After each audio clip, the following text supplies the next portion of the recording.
Good morning, everybody. You are tuned to Computers 2K now on the Nissan Communications Network. I'm Amnon, your host for the next few hours, along with Mike. Good morning. And Spence. Good day, mate. And Bruce is not going to be with us today, but Nick is going to fill in. Our number is 919-518-9773, Computers 2K Voice on Skype. Today's show is being brought to you by that vidblasterguy.com. I hope I didn't forget anything when I restarted, but no. Did you hit record? I hit record. Are you wearing pants? You know, yesterday. Don't want to hear this, I don't know. And today is Sunday, December 8th, 2013. That's correct. Okay, just checking. Yesterday, Julie had a class. There's Nick. For anyone who doesn't know who Julie is. Julie is the... explain to them while I'm doing this. Well, I mean, Julie is the host of Reawaken Your Brilliance. On Amnon's Nissan Communications Network. On the Nissan Communications Network. Good morning, Nick. Good morning, everybody. Hello. So she had a class, and when we started, somehow FMLE did not want to start. It says it had a problem. Now, this is something that happens every so many months. It said they had a problem connecting to the server. So I went ahead and when I tried it twice and it didn't work, I said, all right, let's do this. And I went and got on Bamboozer, downloaded the XML file frantically, and everything was working. It's a good thing I was going to Bamboozer because I forgot to hit record. It comes on automatically when I open the profile on FMLE, but since this was new, it did not have the record in it. So, Mike, I went and search everything, and there was nothing. Uh-oh. So, another she had a really good show, too. Her guests were just right on the money. Yeah.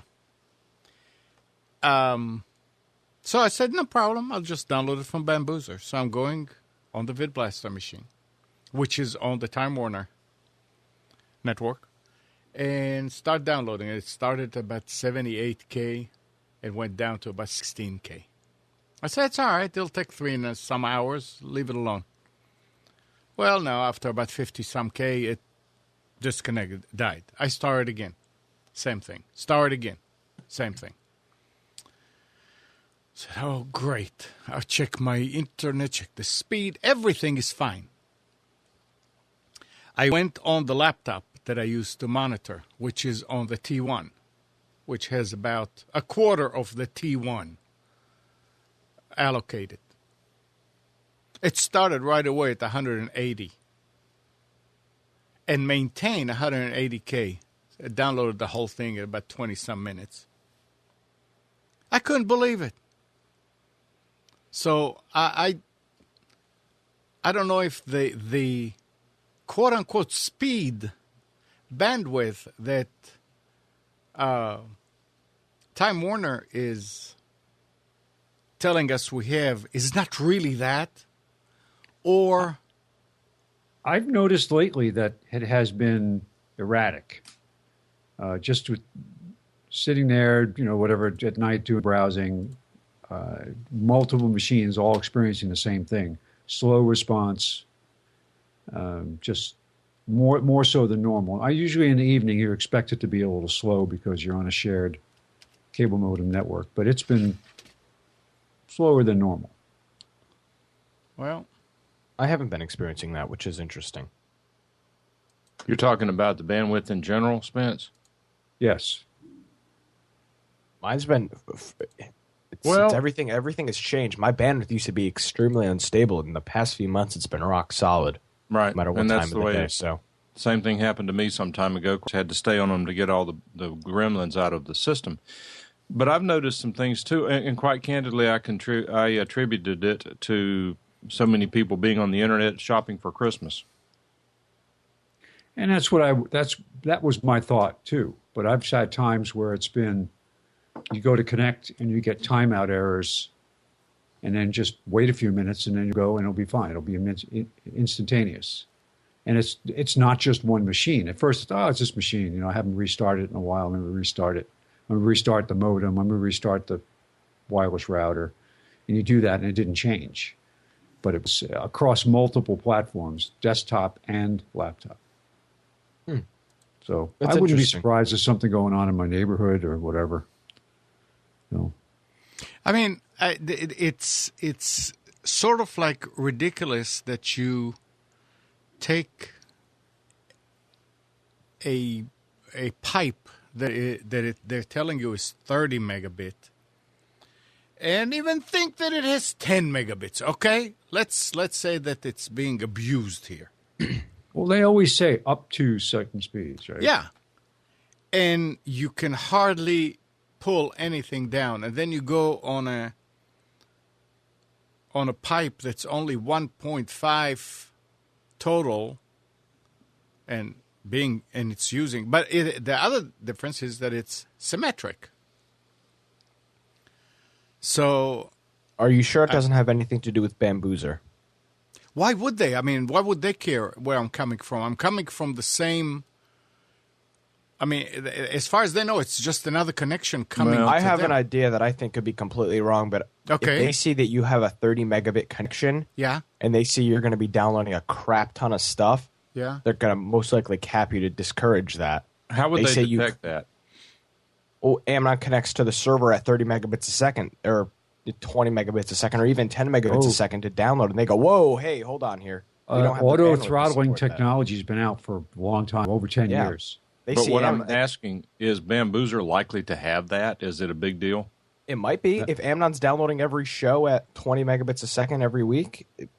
But I Well, don't. I I would mean, it's It's been a built long. into- No, you- Yeah. You this don't, but you technology can could. be built into a switch and detect. What it does is it detects the session and looks at the bandwidth, and it can actually identify, can pick out of the packets information, destination address, source address, and look at it, and it can have it time of day. Once you exceed a certain amount of traffic, throttle you down.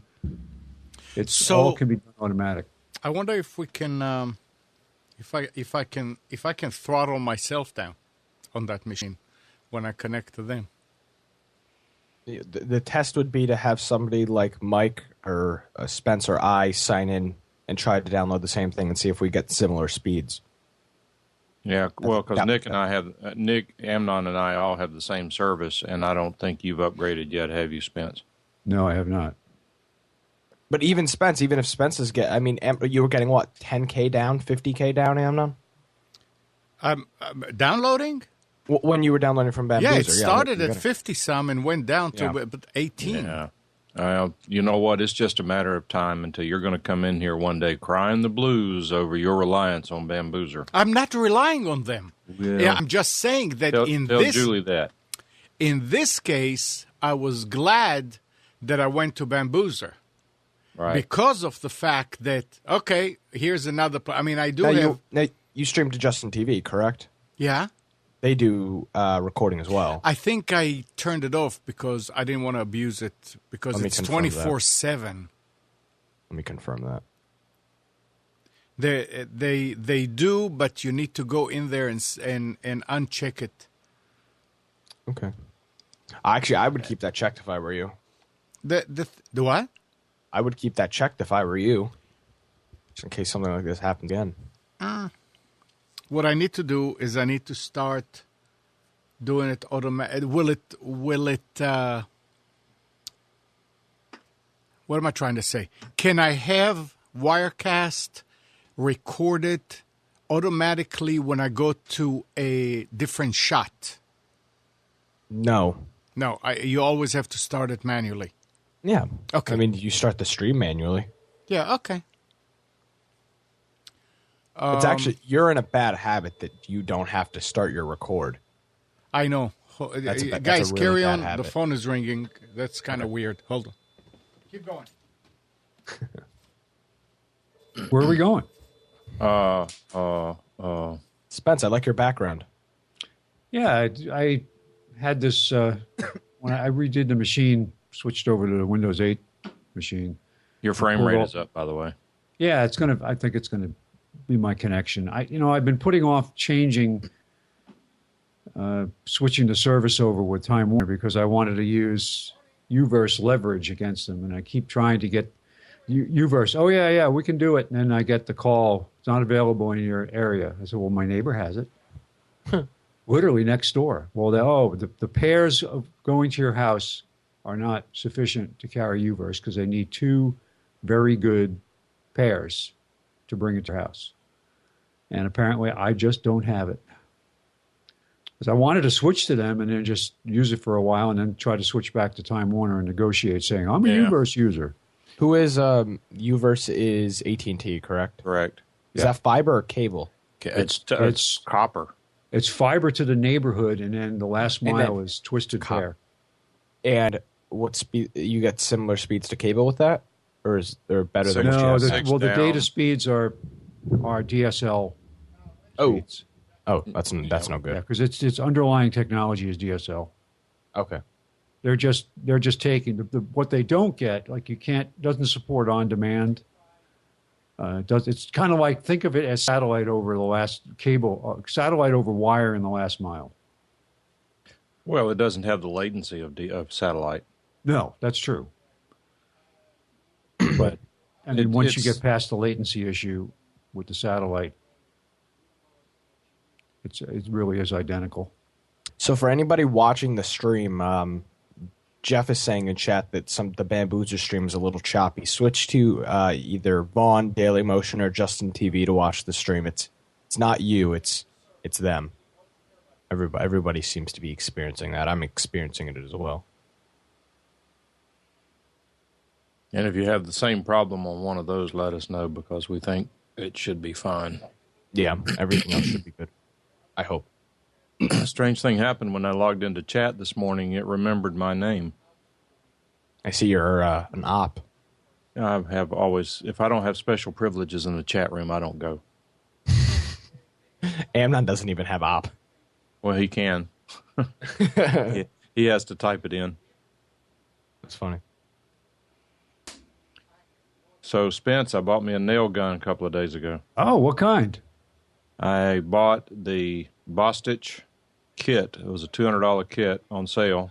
It has 2 nail guns and a staple gun, as long as, the air compressor, nails, staples, and a hose.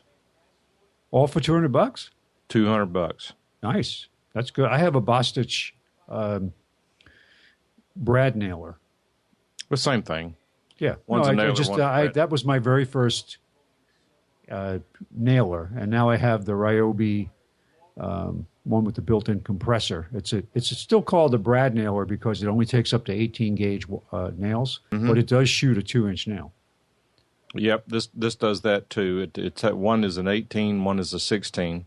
Yep. The stapler is a T50. And I mean, I've never even shot one before, and I'm actually trying to learn to do some little projects here, almost at the level of crafts, because I'm trying to learn stuff, and it's not going so well. And you'll find it's almost intoxicating once you get to know how to use it, and you have a project. It just goes so easy. 5 nails in 10 seconds? Are you kidding me? It'd take that long to drive one nail. And it's amazing that Ryobi, I should bring it up and just hold it up here and show it, but the Ryobi one has dual mode. It's got single trigger mode, and it's got tack, tack, tack, tack. All you have to do is push down the tip, hold the trigger down, and it shoots multiple. I'm not so sure the air compressor on this one would sustain that very long. Well, this is interesting because it's the built-in compressor. It pumps up the charge as you pull the trigger and shoots. I don't know how they. I don't know how they can build a compressor unless you're not. You're just not storing. You're not storing it anywhere. You're using it instantaneously, so it's a very small path for the air, I guess. So, but yeah, it's a great tool. So I'm in the. Go ahead, Mike. I'm sorry. No. I'm completely changing the topic. So That's go ahead. quite all right. All right. So I'm in the. I need a UPS. What are your thoughts on FedEx? I use FedEx. What are your thoughts on the APC UPSs? You know what? They're all cheap Chinese crap. Okay. I use APC. So none is better than the other. They're all the same thing. I can't say that because there probably are some that are much worse than APC. Mm-hmm. So I would get the APC. I'd find the cheapest price on it I could. Yep. And buy the APC, knowing that it's still cheap Chinese crap, but it's probably not as bad as some. The problem with UPSs and power supplies, and you will particularly see this whenever you buy any type of power supply, but particularly whenever you purchase an external power supply for a laptop computer. If you don't believe it, for example, if you have a Dell or Lenovo or compact laptop, you lose the power supply for it, you go buy another one. In fact, even on Toshibas that are given away to people whenever they have replacement aftermarket power supplies, you can pick up the one that came with it versus the one you bought, and the one that you bought weighs half as much as the one that came with it. The reason why is because it doesn't have as much iron in the core of the transformers. What that means is that that the power of these things, it says it's a 65-watt power supply. And I'm going to make these numbers up because I've never done it, but probably what that means is that if you were to put a load on the original power supply, it would supply 65 watts, possibly continuously, at least for a reasonable period of time. If you then transferred that same load to the aftermarket power supply that weighs half as much, you'd be lucky to ever get to 65 watts, and then you're probably going to blow the power supply. They dramatically overrate them because nobody knows how to measure it and prove them wrong. That Toshiba that you gave to Todd had an aftermarket power supply with it.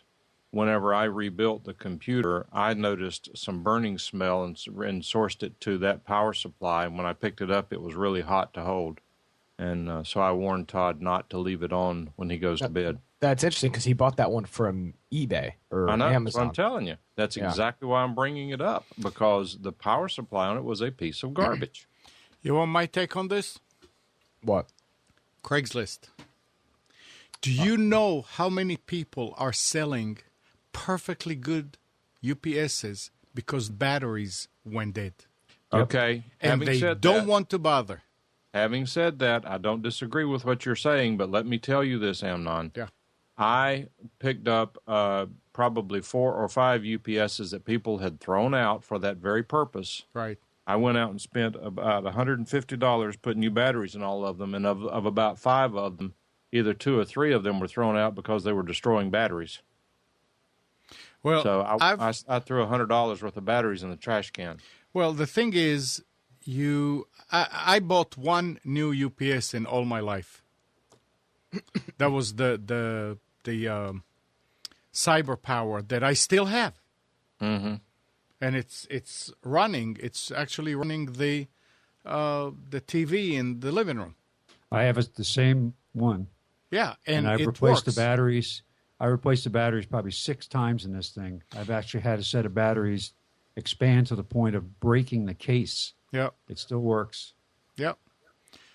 Every other UPS that I have here, I bought used, used. No, there's nothing that I picked up in the trash, somebody's trash. You look in Craigslist, and they said it worked perfectly up to last week, but needs new batteries. I bought a new one. And if you buy the older ones, then you would get what you're talking about, Mike, the heavy. I mean, the one that I have here in the studio that's running the studio is one that I got from Spence, which came out of the Nortel trash, or whatever. What did they call it? Reclamation. Reclamation. Well, yeah, but that's not the same thing.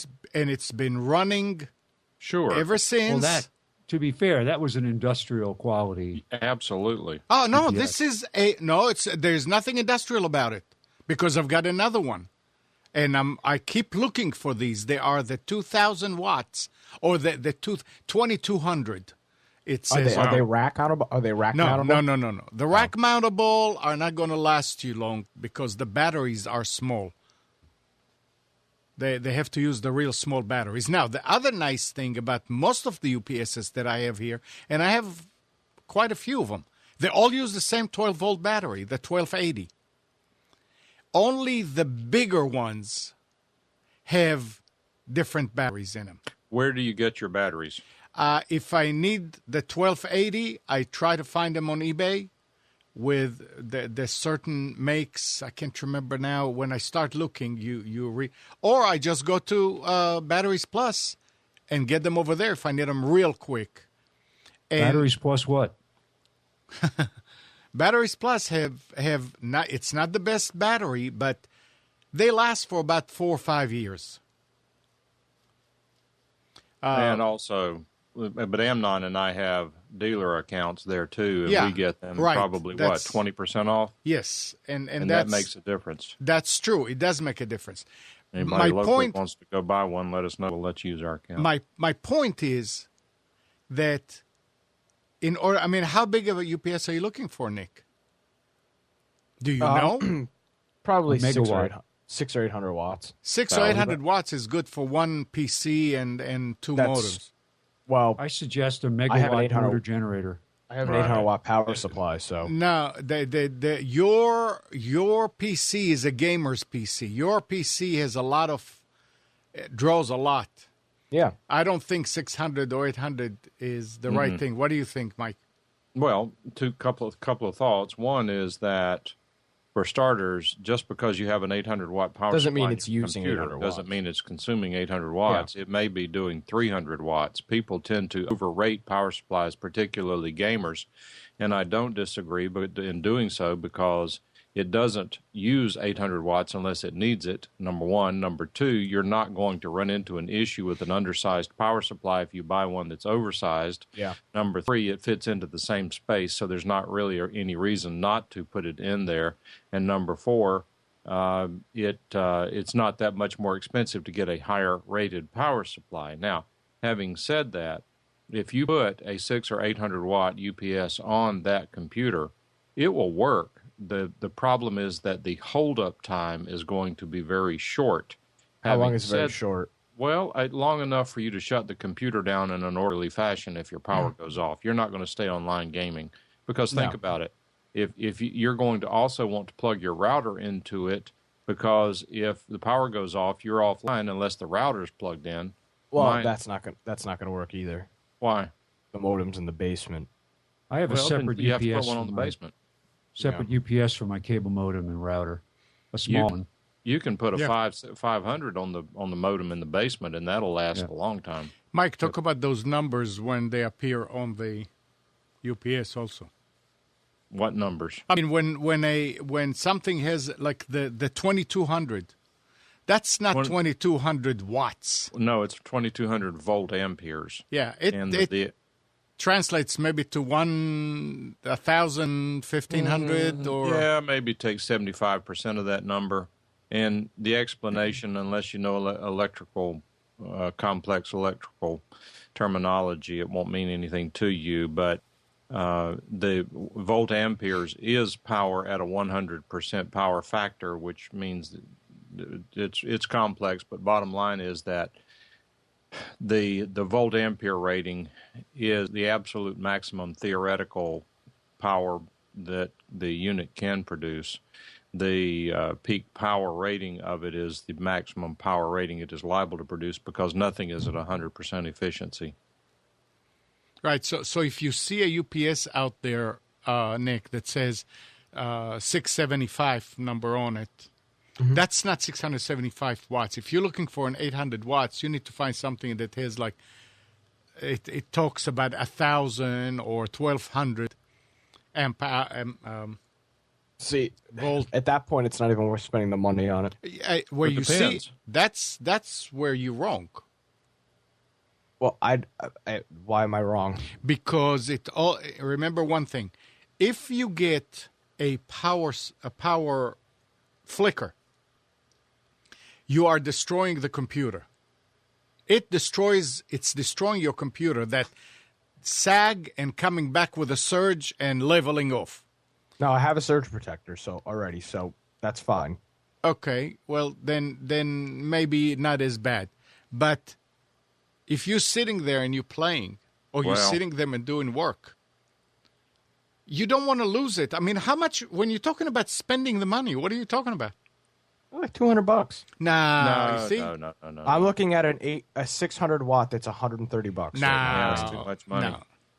Spence, this do is we the- have any in any of the stores today? Have any? Do you Yeah, remember? actually, there was a 600 kVA. Let's see here. I don't lose power enough where it's worth spending $200. I can't tell you the last time I lost power. It's probably been at least a APC year. 700 VA for $69.99. There you go. Best Buy. No, I mean I agree. You don't go for 600 or 700 or 1,000 for $200. And That's a what waste I'm of money. saying. Take a look. Take a already- look I did. on Craigslist. How far are There you we- from Clifton Park? Nah, not far. Why? I have 3 battery backups for sale, $50 each, perfect in any power outage for lights, computers, office equipment, or anything else electrical. All are in excellent condition, but I do not use them anymore. If you've ever used one of these, you know it adds great value. He doesn't really tell you the value. What did you search to get that? I searched APC UPSs and got 2 searches. Well, you didn't have to search for APC. I just searched for UPS. Yeah, got a because there are bunch. different makes. One of these is an IBM, but that's just a rebadged. I'm getting a bunch of other things besides UPS. You Look in can- chat. Well, you guys can discuss it later if you want to. I mean, what was that? That Wasn't me. wasn't me. That must have been you, Amnon. Yeah, I don't but have. what? A, I'm looking I don't have to an see. I don't have an XP machine. So. I'm trying to see what would have done it. Which Did you get that link, if Nick? it's XP, I did. it would be- I think Oh. I believe that says X5 on the front of it. I can't read it, but that's like, what is it, an 800 on the left, and the one on the right appears to be larger. Yeah, that 800 one seems like it would do it. For $50, I mean, that's worth a gamble, particularly if the batteries are good. Yeah. And the way you test it, one way to test these things, and what I do just to find out, is to, let's say you purchase the one on the right. Let's Okay. click on that one. Let's assume it's at least 1,000 VA. Okay. You purchase on the right. You take it home. You let it charge up overnight. You then the next morning you boot your computer into a live CD, live Windows CD, for example. You put it on with it on the UPS. Then you pull the plug on the UPS and watch to see how long the computer will hold up. And if Hold up. you don't have a live CD, for those of you that don't have live CD, start your computer, go into the BIOS, to the setup, and just leave it there, and then you can pull the switch. What I don't know if I'd pull the power. I on would the I would BIOS. I always do that. Nothing can happen Yeah. because the battery holds it. Ooh. Yeah. Well, how hard is it to get a live CD? It's not, and you can get a live CD of any Linux distro. And Any a lot limit- of actually, people, any- a lot of people have no idea what we're talking about, and a Well, lot of people don't. aren't going to be buying. If a lot of people aren't going to be buying UPSs. Well, Yeah. that's how you Well, test the UPS anyway. Well, no, I know, but I mean, if you're not willing to download a live CD to test it with, you probably shouldn't be getting a UPS. Yeah, and It's the not other hard. thing too is any CD you could even use your Windows CD, your Windows DVD, anything that you can. All we're saying here, well, actually, this is a good point. What we're saying here is that it is not a good idea to pull the plug or force a shutdown of any operating system, particularly Windows. And the reason being that Windows reads and writes things from the registry all the time, and it caches some of those reads and writes such that, and to the hard drives as well, such that if you pull the plug on the system, you have the potential of losing data. Granted, It's not as bad as it used to be, but it's still never a good idea to just force a shutdown on an operating system or to otherwise to pull the plug. The idea being that if you boot into a live CD, your operating system is not going to be impacted by the computer shutting down from loss of power. Right. The idea is to protect your installation of Windows. Yeah. And for me, if I can get that $50 one, yeah, that'll do it. But like, I lose power enough where it's worth $150 or $200 on a UPS for the one time I may lose power a year. But if you lose, but see, I don't know. You don't do a lot of business stuff on yours either. I mean, well, I wouldn't say that. I do, but I but you keep backups. I keep backups and everything's on. I do. Yeah. Almost all of my Word doc and stuff on Google Drive. I mean, that's I wouldn't spend the $50. Best way to test it is just to hook it up and then go to the main in the house and turn the main off. Just cut the feed to the house. Get a pair of bolt cutters and go out there. Should I just wait? No, should I cut it to the whole neighborhood? I want to make sure that there's no power. So should I cut? Well, that's true. That way you won't make sure that your neighbor's house is feeding into yours by inductive coupling. Yeah. So I should just. This is a joke, people. Do not go cut your neighbor's power. Don't do this at home. John says, can't you just test the UPS using a lamp? Well, sure you can. 100 watts versus 600 watts, though, is not going to give you a realistic comparison. No, that's a very good point. Yeah, but at least if you hook up a 100-watt bulb, I have one of those kilovolt things. You ever see that tester? Yeah. I use that for looking at what the actual wattage is that a device draws. When I'd like to borrow that. Yeah, it's really, really good device. I use it when I set up the Christmas tree because I have all these little X10 controllers that are dimmers, and their maximum wattage is 300 watts. So what I do is I use 3 of them, and I divide the load on the Christmas tree because it's a 9-foot tree fully lighted. I put extra lights in. I use this to determine what the voltage or the wattage is off of each of the 3 circuits I run.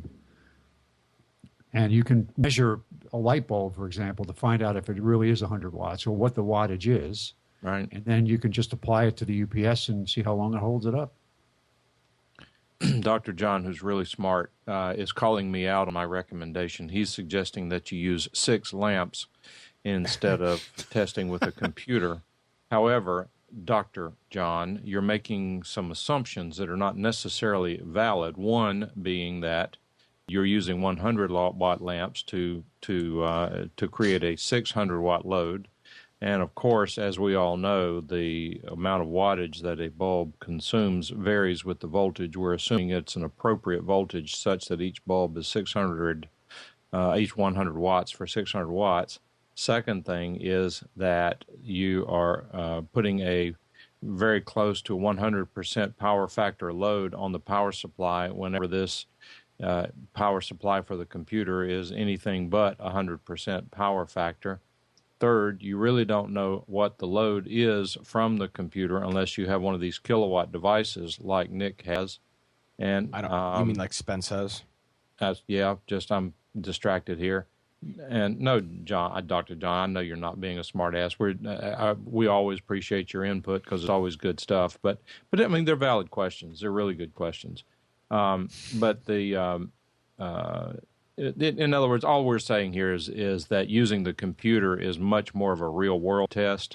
And if you think about it, let's suppose you wanted to go use 6 lamps. Now you go get a power strip and go take all the lamps out of the house and set them all up. And then why not just turn the computer on and test it in the real world? Spence says use 12 50-watt car headlights through a 600-watt inverter. Well, if you why not just use 10 and put them in series? True. But why not just use your computer? I mean, you can. I know, but if you can go out, what does a 50-watt car headlight cost, Spence? $20, $10? Probably. You probably have to buy one of the bulbs. You won't find a headlight anywhere anymore. So you have to go out and buy $100 worth of bulbs to test it. That seems a little counterproductive. Yeah, but the more complicated to test, the more fun. Yeah. Well, Brent says use a hairdryer, which is up to 1,500 watts. Yep. Well, I'm looking at. Maybe not. I would ask you to take that 1500 watt hair dryer and put it on this kilovolt thing that Spence has, and I wonder, people don't realize how really poorly reported these wattage ratings on all this various consumer equipment is. It's silly. These numbers are all over the place. You get this power measurement device. You go through your house measuring things. You will find no consistency whatsoever. Your 15 watt hair dryer is probably 700 watts. And if you don't believe it, think about this just a moment. You think about the various things that you plug into outlets, and you add up all the power ratings. The average outlet is rated for 15 amps. You add up the equipment plugged into your power strip, and you could have what could be theoretically 30 amps plugged into it, and yet it doesn't blow the breaker. The reason being is because that's a maximum or a peak rating for safety purposes. It's not really the steady state current drawn by the device. Speaking of which, I did have an event happen a couple of days ago with Christmas tree lights, and I'll go ahead and give our admonition now to be very careful with Christmas lights. These things, as far as electrical equipment is concerned, are garbage, total garbage. I don't know how they are allowed to be sold in the United States. They are such garbage. The wires on them are very small.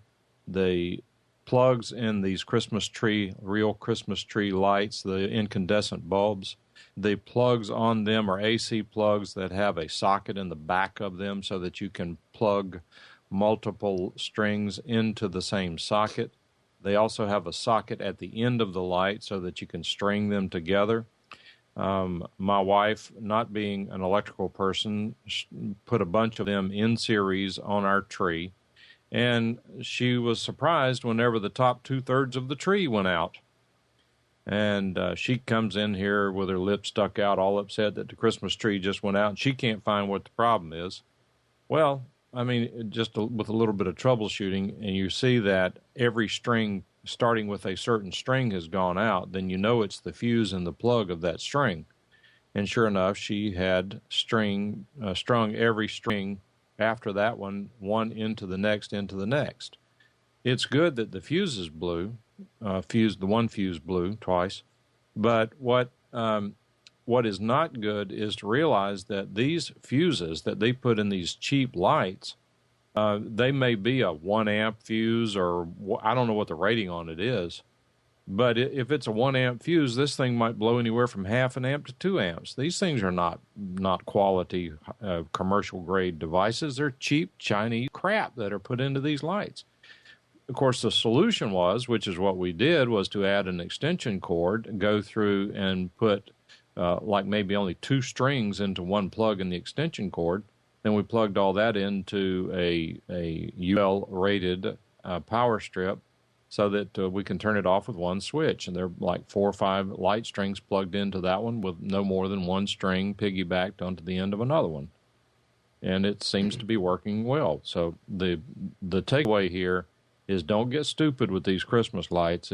They can burn your house down. These things, I believe, and I believe Dr. John would agree with me, these things are terrible. In fact, Dr. John says those fuses are hard to find, and thankfully they do. Typically, the lights we got included one inside the spare bulb pack. If you look in the little pack, you will often see that they include a spare fuse.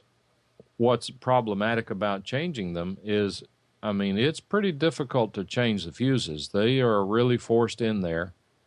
And what I had to do was take my pocket knife to pop one end of it out, then take a pair of needle nose pliers to pull it out.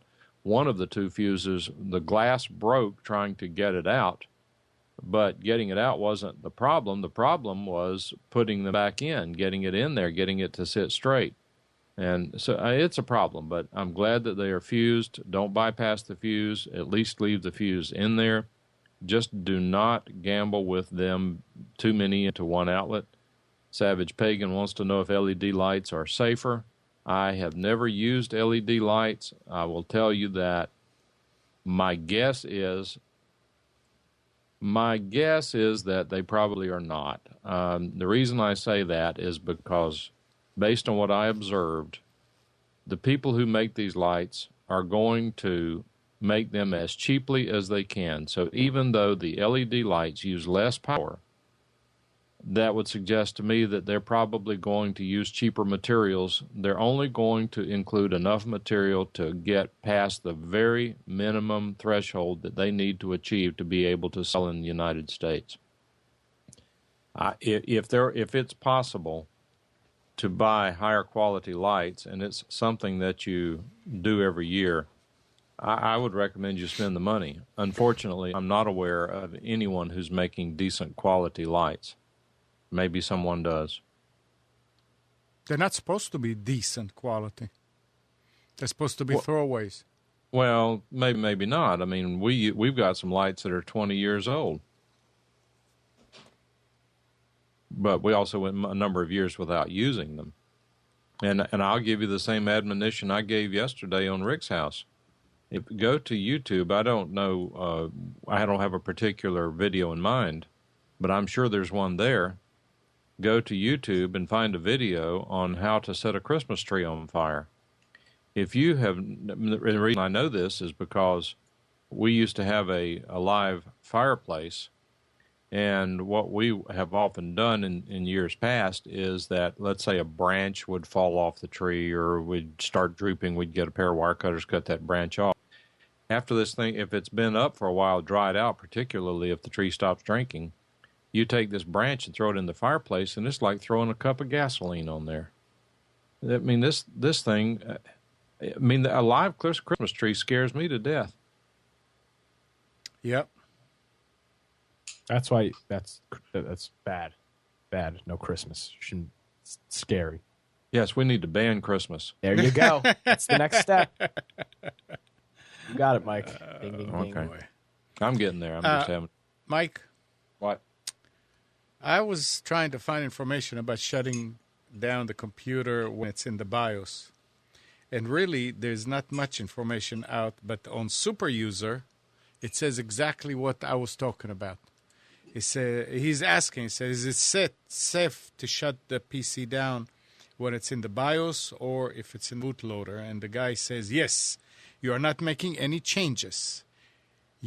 And you are not writing data. You are only observing existing settings. Turning the computer off at this point will not damage anything. And about bootloader, which is a Linux thing, that you can, once it gets before the bootloader, nothing really happens. It says, yes, data is not being written to the hard drive while you are in a bootloader. You will not lose anything or damage anything by turning the computer off at this point. All that said, repeatedly turning the computer off in a short period of time could damage the power supply or motherboard capacitors, or possibly even your hard drive. Read that sentence again. It says, all that said, repeatedly turning the computer off in a short period of time could damage the power supply and or motherboard capacitors, or possibly even your hard drive. By repeatedly, I do not mean twice in 10 minutes. I mean multiple times per minute. Oh, who would do that? Well, some people would. He's just being careful. It's good information, Well, that's not good information. That's nonsense. Having to turn the power off at these points once in a while is not going to hurt your system. Making a habit of it only invite trouble. Hurt your capacitors. I don't think. I don't know. I guess all I do. Let me tell you why that's hogwash, and you need to forget the rest of the article. The power supplies have a ramp up feature. When you turn on your computer. No. You don't need to get into this. All I'm trying to say is for all these. This is important to me that you know this. Okay. All right. A power supply has what's called a ramp up feature. That's if you look at a power supply in a computer. It's got some pretty sophisticated electronics on it. It's not the same as connecting your motherboard to a battery terminal like in a car where you see the spark and the power is applied instantly. That's not the way it works. It's by default that the circuitry has to power up and the controller has to power up and put the power on the power supply. Now, all that means is, now granted, if you sit there taking your power supply and plugging it in and unplugging it, plugging it in and unplugging it, yes, you could surge the power supply and damage it. There's no question about that.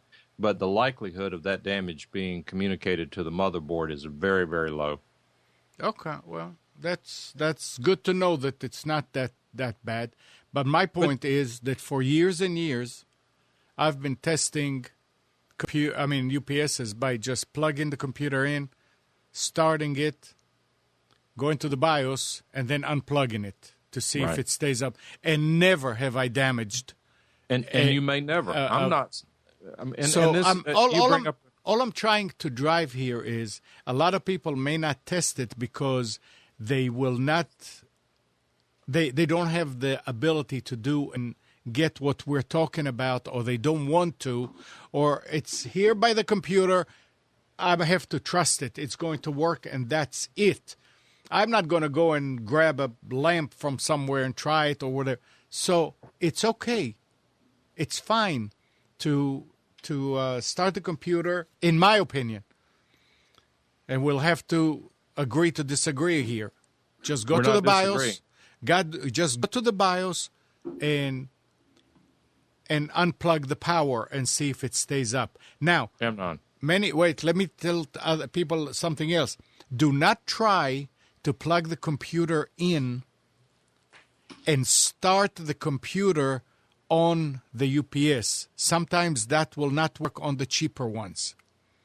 The UPS needs to be connected to the power, and it needs to sense that power drop in order to start the inverter.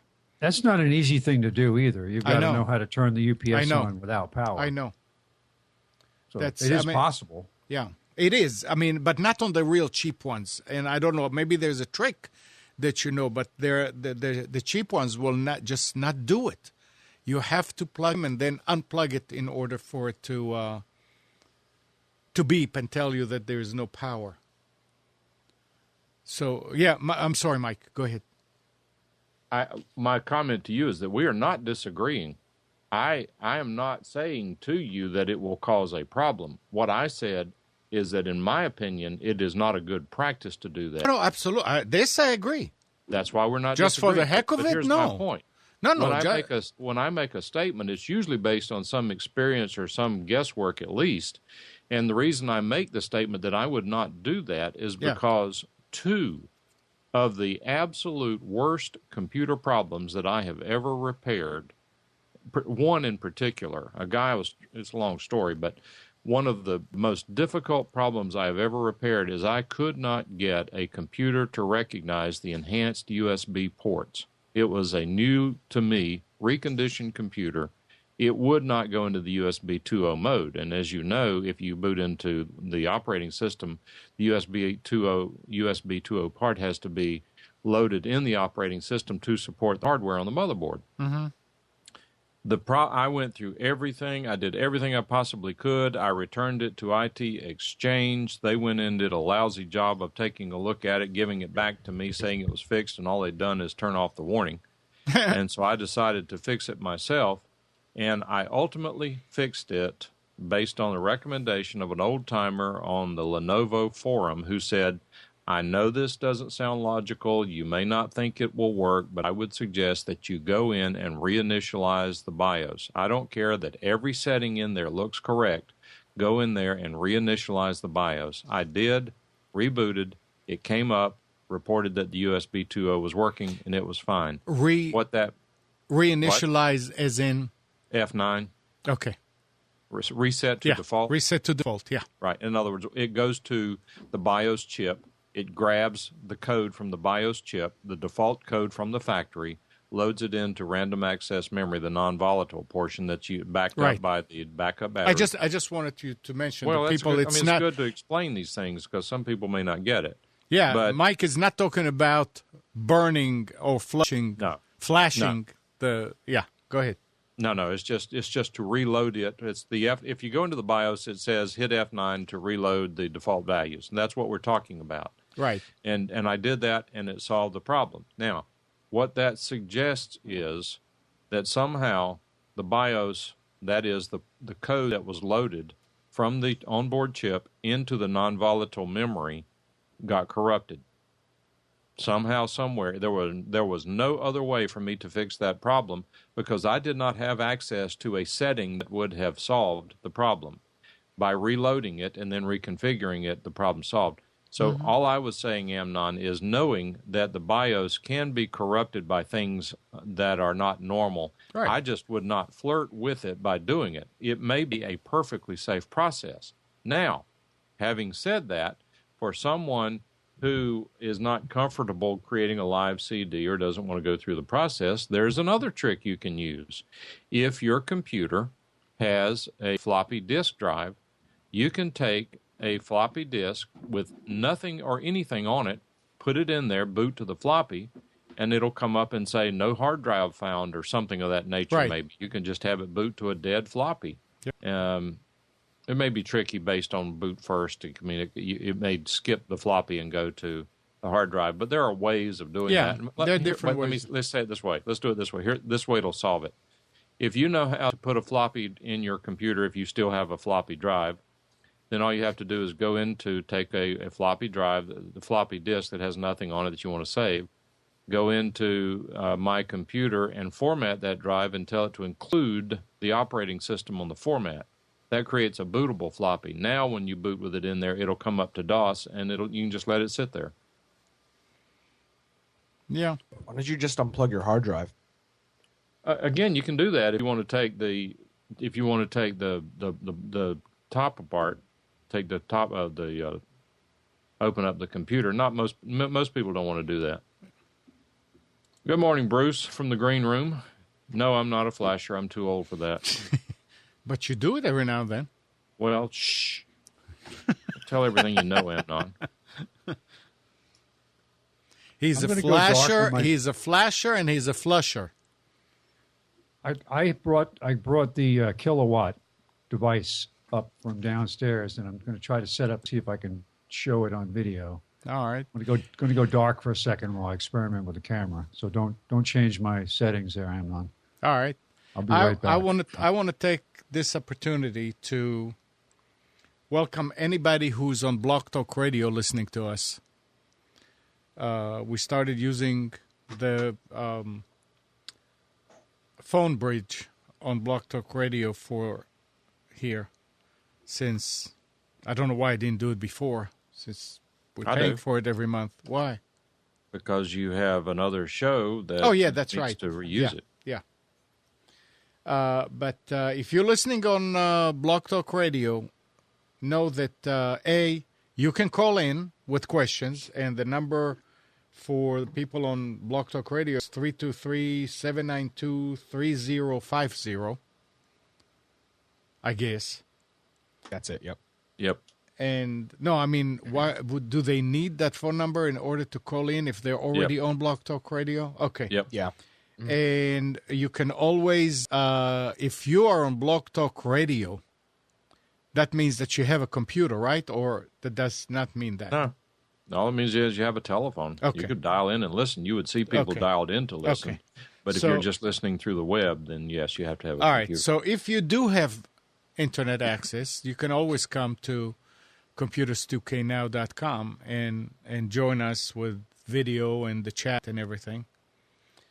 But you can use that number 323-792-3050 3050 if you have any computer related or technology related questions, and we'll try and help you. Now, this is interesting. I just went over to Blog Talk Radio to look at the listing. When I clicked on live and then technology, we were the first show that popped up. Interesting. I just did the same thing, and I don't see it at all. Interesting, too. And I clicked on that. And oh, actually, no, I do see it now. There it is. Yeah. And I clicked on it, and it, of course, has the number there. Call in to speak with the host, 323-792-3050. Good. What's interesting, though, is it also has the Skype logo beside it. Yeah, because I'm connected with Skype into it. I am not logged in, though. Maybe it's showing you the connection. I have no idea. I wonder if they're... Well, try it.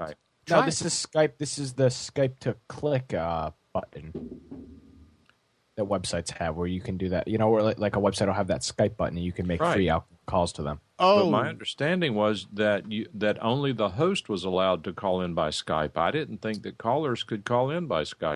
You want me to try it? Yeah. Maybe they added it. Try it on my phone. Make sure you're not logged in. Oh, yeah, let me log out. I don't know what Skype client it'll open. Amnon, if I disconnect from here really quick, yeah, don't worry. That's fine.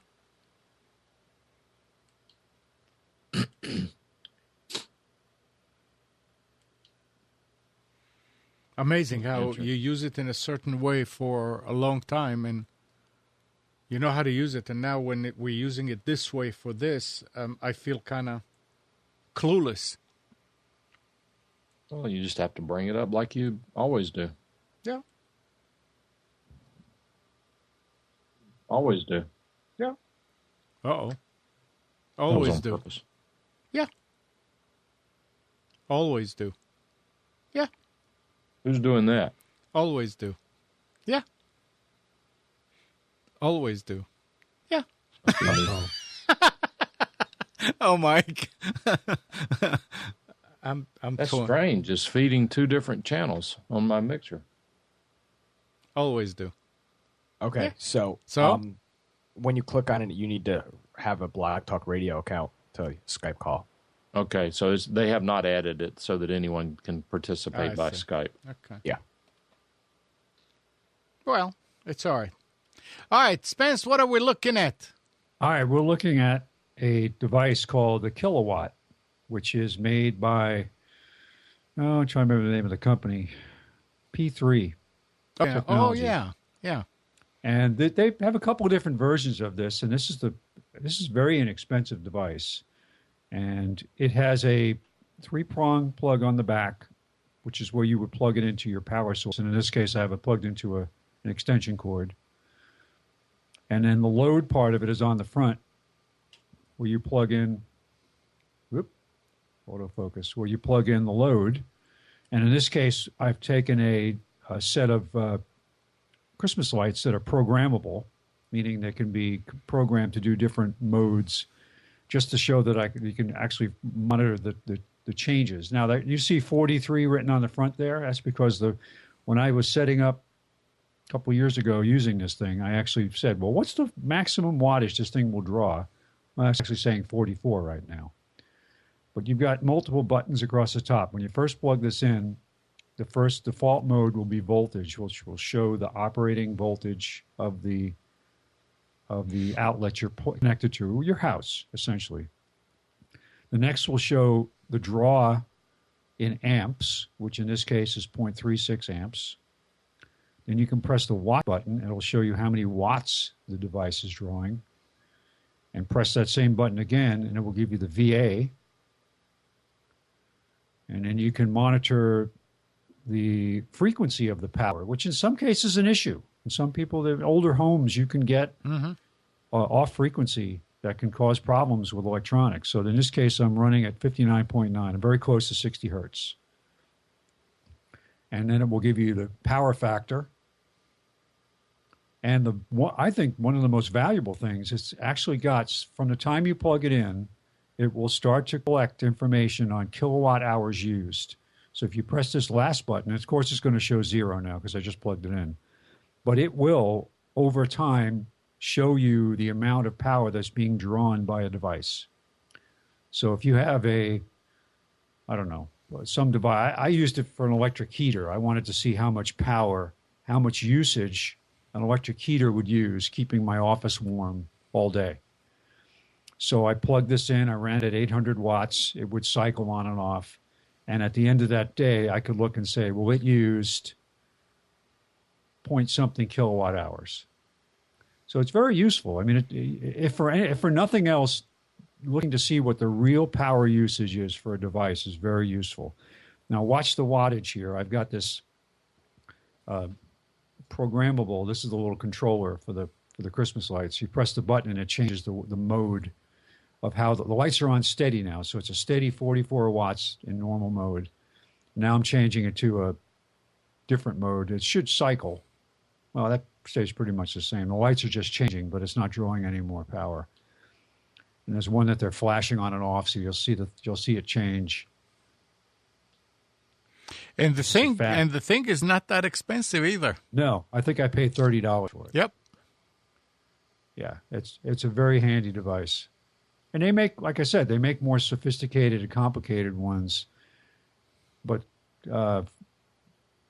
this one in particular just has worked really well.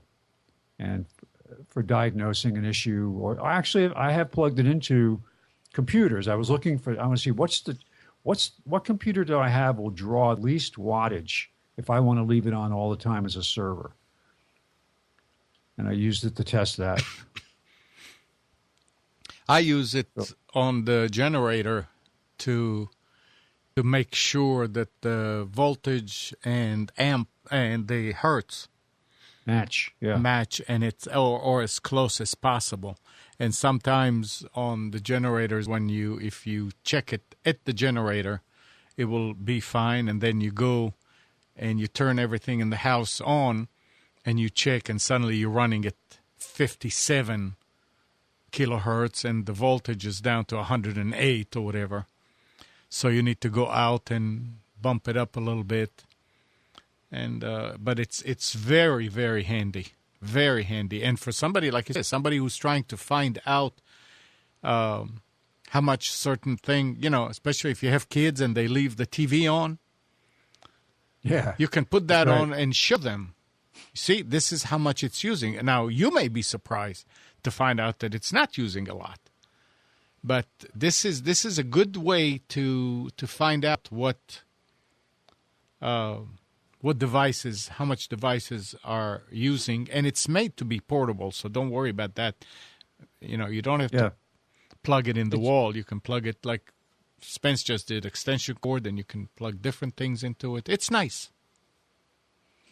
It's interesting. I just was thinking about how I go back working with electricity back to when I was in high school, because I was on the tech team that worked on the theater in the school, and we did the lighting. And back then, lighting, there was electronic controls, but the school that I went to had old rheostats, which are essentially a big resistive coil that you could adjust by throwing a lever up and down, and you could control the intensity of a light by essentially dumping the power as heat.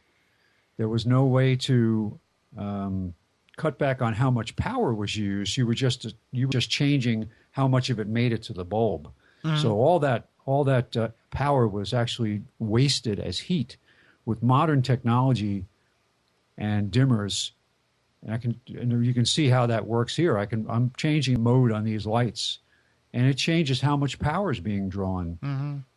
If it was done by mechanical means, well, mechanical would probably be okay too, because it would be opening and closing the circuit. But dimmer technology today really does save power, because it doesn't dump it as heat as the old technology used to. It actually cuts back on the demand.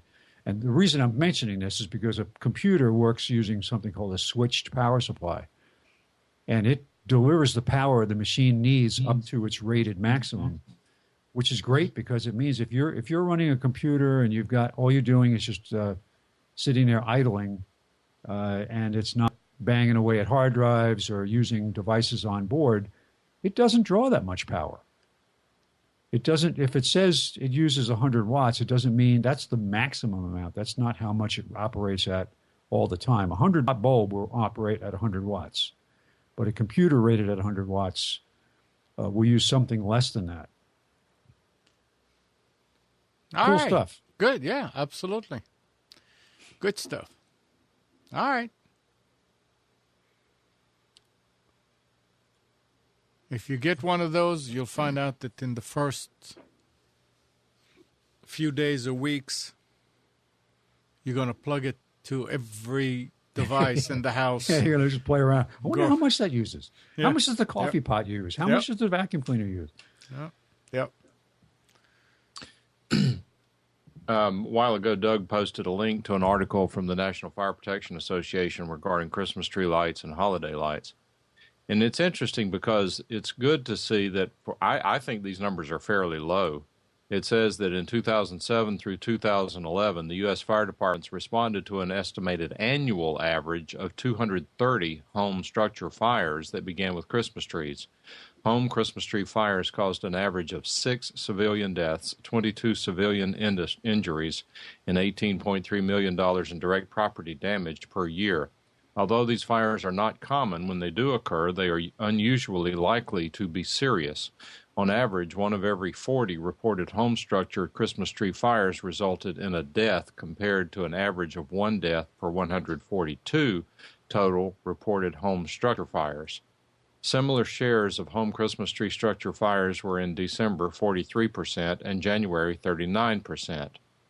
Christmas tree fires are more likely after Christmas than before, obviously because the trees dried out. For example, none of the 10 dates with the largest shares of home Christmas tree structure fires were before Christmas.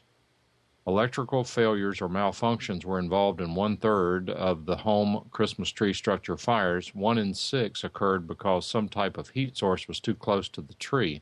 Decorative lights on line voltage are involved in 12% of these incidents. 7% of home Christmas tree fires were started by candles. 20% of home Christmas tree structure fires were intentionally set.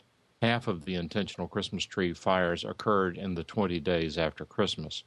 The risk of fire is higher with natural trees than artificial ones. Researchers found that dry natural trees burned easily, but trees that had been kept moist are unlikely to catch fire unintentionally. And it goes on to show that the leading items first ignited in the holiday-like Christmas tree structure fires: Christmas tree 15%, wire or cable insulation 13%, decoration 11%, and then so forth. I mean, I got to admit that I am surprised at how low these numbers are, but and I'm actually glad that they are that low. But the reality is that if you're one of those 230 homes that's destroyed by Christmas tree lights, then the statistic for you is 100%, not infinitesimally low. I don't want to be in that number. You know, it's funny. I just heard this the other day, and I'm trying to find the story that 23% of people. This is November of this year. The statistic: 23% had real Christmas trees. That means the rest of people that have trees have artificial trees, which are far more safe than real trees, and can be almost as realistic as a real tree. I gave up on the real tree years ago for that reason. I got pushback from people in the family. Yeah, we did too, but we went back this year. She likes to mix it up a little bit, and that's fine.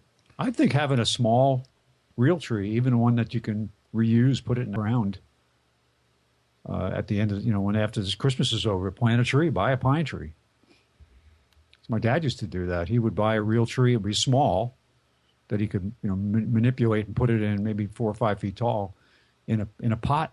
And then after Christmas, he'd take it out in the yard and he'd plant it. Well, And we used to have a big artificial tree that would be in another room in the house. 919-518-9773, Computers c2k Voice on Skype. Let's see, there were a couple of stories here that I wanted to go through. Here's an interesting one. It seems you can be arrested in Georgia for drawing 5 cents of electricity from a school's outdoor receptacle.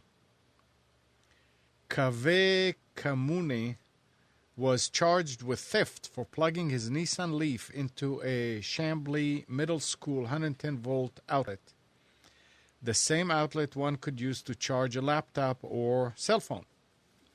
The Leaf draws 1 kilowatt an hour while charging, which works out to under 10 cents of electricity per hour. Mr. Kamune charged his Leaf for less than 30 minutes, which works out to about a nickel.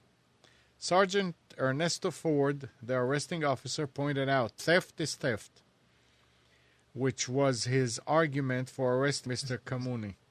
Considering the cost of the infraction, it does not seem a reasonable decision when considering how much this will cost the state in legal funds. Does this mean anyone charging a laptop or cell phone will be charged with theft as well? What do you think, guys? It's funny you say that because I just drove by the brand new eco-friendly McDonald's in town near here and saw a guy with a Leaf, or no, it was a Chevy, not a Volt. What's the other Chevy electric car? I forget what it was. Plugging in. They have a free charging station for electric cars out in the parking lot. Of course, it's right up front where the handicap spots are. And it was interesting. I said, you know what? You so-called emission-free cars and the way you claim that is not really true. But, yeah, I think it's going to be an interesting issue up in Alaska and other and colder parts of the country. Excuse me, in the winter, they have outlets active out in front of stores for people to plug cars in to keep them warm.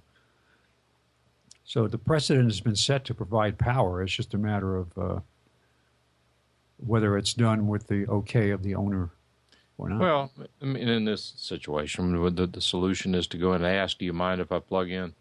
Yeah, it would have been an easy thing to do. Well,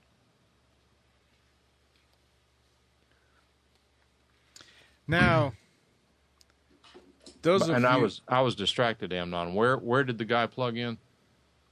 in an outdoor receptacle at in Georgia. And what was the facility? Oh, it was a school. Okay, so it was a government facility. Yeah. Well, there It you are. doesn't say whether he was working there. It doesn't say whether he brought his kids. It just says that he plugged it in there. I mean, I kind of doubt he just stopped knowing that there was one there. But it's interesting. You know, it's the same thing. What if you're at the airport and you plug your laptop? Is that what it's made for, or is it made for the janitors who walk around with their vacuum cleaners? What is it made? Are there places? And I'm not a traveler anymore, so what do they make it for? Well, at the time they were installed. Spence, you're muted, Spence. You're Most muted. airports have a charging station. Or areas where you can plug in your laptop or your phone. Okay, and but it's what usually happened? Sponsored by someone, but there are outlets, like you say, convenience outlets for whatever reason, probably for vacuums. Mike, you were saying? No, I was saying that on a lot of airports, outlets were put there before there was an issue with cell phones and laptop computers. So I don't think they were necessarily put there with anticipation of people plugging in rechargeable devices. Yep. But it goes back to what the overall policy is. For example, when I worked for a company a number of years ago, there was an issue of people making personal phone calls, some long-distance phone calls using the copying machine, in those days using the fax machine. And unfortunately, I was in management, and an issue arose. So I went to Human Resources, and I said, you know what? I said, we've got an issue here. I said, there is an objection being raised to people using company resources. It's a legitimate concern, but I don't think that this company has a policy that says you can never make a personal phone call on a company telephone, or that you can never make a copy on the company's copier.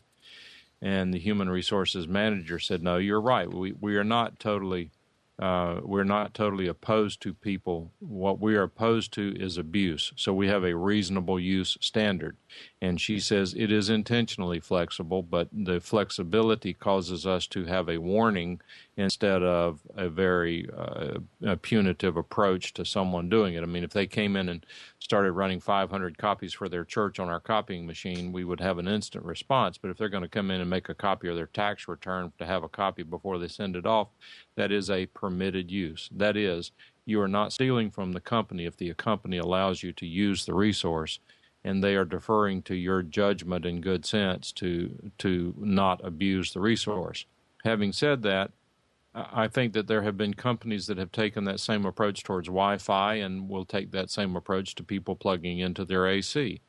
You may recall that whenever Wi-Fi first hit, there were cases of people being prosecuted for theft of services for connecting to someone's Wi-Fi. Right. Theoretically, if you connect to someone's Wi-Fi without their permission, you're stealing their resources.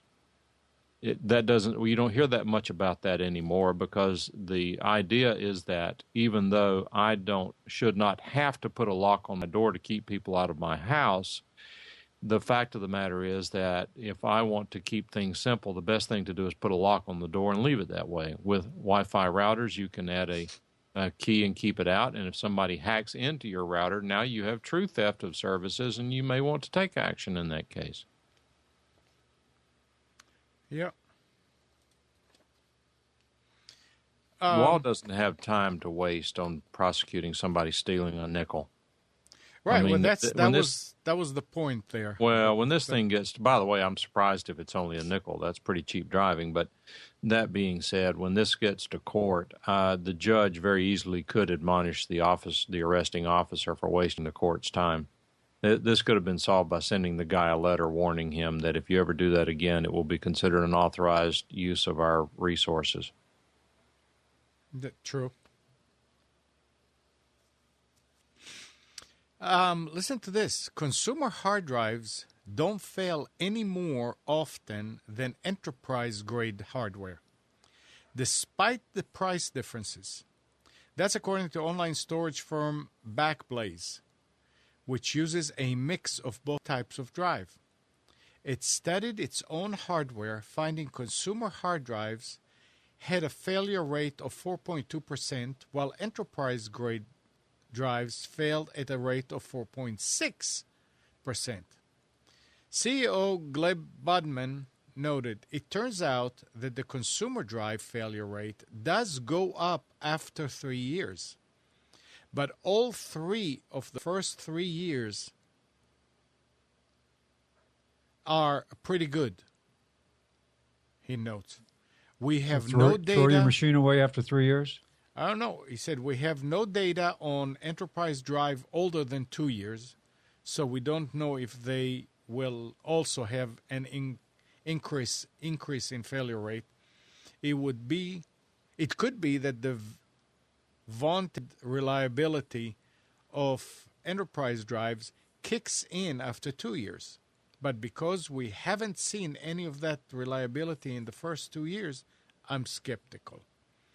So that's very interesting. I consider that a very valid real-world test, because if you don't know who Backblaze is, they are a Carbonite-type company, an online backup company, which means that they are very much into using – that would be almost like, to a lesser degree, a Google test, where they put these in real-world environments with a variety of real-world usage and tell you what you can get. And they are being used. Yeah, because they're all shared. So it's interesting that they. I got to tell you, I think a 4% failure rate is disastrous. That's out of 100 drives. That's 4 drives. Yeah, I think that's disastrous. Well, it ought to be 1% or less. Yeah, think about what that would be like if it was airplanes. Oh, shush. No, absolutely right. Now, granted, there's a cost differential there, but right, and a implied what if a failure implies. But who do we have here? Hey, it's Bill Amnon. Hey, Bill. I wanted to see if you could ask these guys if they've seen anything like that C++ pop-up error I've been having. I haven't seen it yet. Well, Bill brought his computer, and it was bringing up an error of Visual C++ 2008 library. It didn't say which, but it was Visual C++ library. I saw it. So I tried all kind of different things and didn't make any difference. I went ahead and I said, okay, I'm just going to uninstall it and reinstall it. So I deleted it. I uninstalled it. After uninstalling, everything worked great. No problem whatsoever. So I left it like that, and I said, Bill, come get the computer. It's fine. So you used it a couple of times and it was okay until you brought up Quicken. Well, I used Quicken several times the day before yesterday and then used it yesterday. But the last time that I used it before the problem reoccurred, I had used that Quicken update to update one of my accounts to download stock values and historical stock prices, which, I've done all the time for 4 different accounts on it. Then I shut it down. But the next time I loaded Quicken, that's when the C++ error popped back up. I don't know whether it's the same thing involved or not, but I don't know. I mean, I've seen it. I've seen it in a browser. I've seen it in Quicken when you bought it the first time. Mm-hmm. When you brought it the first time, it would happen all the time. Yeah. So I went ahead yesterday and I couldn't see it, but I said, well, let me go ahead and update it anyway. So I put the 2008, the redistributable thing, and upgraded it back to where it was. And it's still not doing it. And boy, I'm getting in and out of Quicken every few minutes, every now and then. And then I left it running all night. And it still didn't pop up. And it still didn't pop up. Now, I am wondering, I mean, did you see it in anything else other than Quicken? Because it could be that there is, I'm wondering, and I'm not familiar with that error or what's that C++ library does exactly, but I'm wondering if an error or a corruption in your Quicken file could create that. And I know that with QuickBooks, if the file gets a little corrupted, it will do all kind of weird things, and there is a repair utility within the software. And I never had to use it yet, but some friends of mine always have to go and pack and repair the file, and that does away with all the problems. I'm wondering if it has to do with that. I doubt it. Okay. I've seen the error before. Yeah. It has to do what operating system? 7.32. Yeah. The Windows Update leaves a lot to be desired. That update is installed through Windows Update, and sometimes the update does not install correctly. Whenever the error pops up, does it give you a knowledge base article number? Yeah, I don't remember. He may have said No, R. no, it did not. It told you which program caused it. Right, but one of the things I heard was Bill said that it popped up when he did the Quicken update. Yeah. So my question is whether no, the error might be didn't pop up exactly when I did the update. That was excuse me. That was the only thing that was unusual that I'd have done with Quicken, because I'd used Quicken 6 or 8 times. Then I did the one account update and closed it down. When I came back, then it popped up. But to answer your first question, Amnon, when I brought it in the first time, the thing was popping up on every program. About every 25 seconds, it would just suddenly appear. And it on the little screen, it does have something RO65 or something like that, which I assume is an error code. Oh, yeah, that's right. There wasn't a 6050. Yeah. But see, I haven't seen it yet. Oh, it hadn't come back since you got it? No. Well, if you change to the 208, maybe that's going to... Well, I mean, I did that after I couldn't make it come up. And I said, let's see if I upgraded it, if it will actually happen. And it still wouldn't do it. So, but you don't have, Mike, you don't have any basis for knowing other than maybe the update from Microsoft was corrupted. Well, yes. I mean, that's a very generic description. It gets very particular. I've run into this situation. In fact, I have an XP computer. I don't know if I can get to it quick enough, but I have a computer that, as I recall, it was the C++ update, and it was trying to install Service Pack 3 for C++ runtime. Well, the thing, though, Mike, that C++ update was installed in 2000.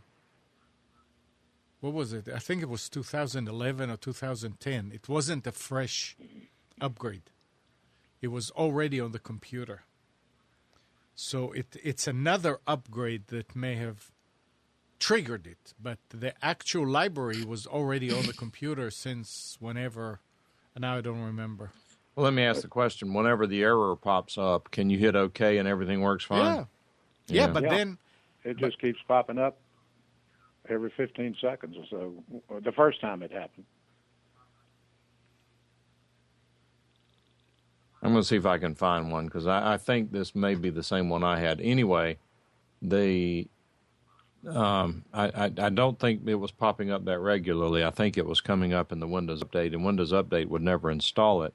And in fact, that's a good point, Amnon. If you go through Windows Update on that computer, does it continuously offer that update? No. Or does it just show up? You're saying it just shows up as an error. That is really weird because I figured, okay, let me remove it. And I don't really need to reinstall it because Windows Update will say, hey, I need to update that. It did not. I went and I did a manual check for updates, and it did not say that it's missing. So Doesn't I left C++ have not just the base installation, but there are also extensions that you load depending on the program you're running? I remember right, there are some C++ environments that require not just the C++ 2010 redistributable package. They have additional bits that you have to install to get certain programs to work properly. You know what's interesting? I think the one that I put on was a 2008. When I did a search, I think it came with 2008. The one that I had a problem with was SQL Server 2008 Service Pack 3. No, this was Visual C++ library. Right. This will not. This SQL Server 2008 Service Pack 3, the Microsoft MVPs even said just ignore it. Ignore the update or ignore the error? The update. I was not getting an error. I'm getting an update. I even tried to install it manually, and there's just something about it broken. I mean, this computer, the operating system on it hasn't been reinstalled in probably 6 or 7 years, so I'm not going to spend a lot of time on it. Well, you know, when you had me look at the program listing when I phoned Amnon, what we found was the Microsoft C++ was 2005. I know, that's the older one. And you hadn't you put on the 2008? I think it was 2008, or maybe I'm mistaken and I'm thinking about SQL. I'll need to look on it, but what I'm trying to see is I don't want to do it here, but I was trying to see what I have here, because this is also 7. I can actually do it on this machine. But the procedure to uninstall and reinstall for an error like that is the correct one. And you will often see when you install programs, it will say disable your antivirus and all that. I ran into a problem on a computer a week ago, and I actually had to disable the antivirus to get it to install correctly. And once I did, it did work fine. I'll be damned. I've got 2012 here. 2010 unless you install a program that requires an updated version of it, you're not going to see it. You're not going to see the update. Yeah. So there's no use of going and searching for the Visual C++ 2012. No. You're getting an error. You're not getting the update problem. So you may. No. I'm saying so there is no use of going and looking for the library and installing it. I mean, right now, if it's there is. Right now, if it's 2008 or 2010, and on this machine here I have 2012, should I go and look for 2012 upgrade and install it? You're saying that Bill's machine has 2008 or 2010 and yours has 2012? Yeah. I would definitely update it. Yeah, because it's supposed to be backwardly compatible, because the reason they come out with new versions is because they add new features. Yeah, but that's the thing is, you kind of think that maybe the 2008 or 2005 does not have features that Windows even using. But why is it not updating it? And that doesn't mean that the newer versions properly support the requirements for a program that was based on 2008. True. So I don't know, but like I said, Bill, it's been working flawlessly. Okay. Well, maybe it's the room I've got it in. Okay. No. Well, I appreciate it. I'll When see it came you. when it came up, you clicked OK, right? I don't remember. I probably clicked cancel.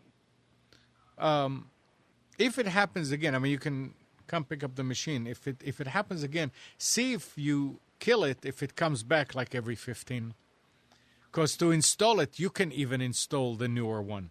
Yeah. So I'd rather leave things now alone and see if it happens. And then if it happens to the point that it's annoying, then I'll tell you how to install the new one.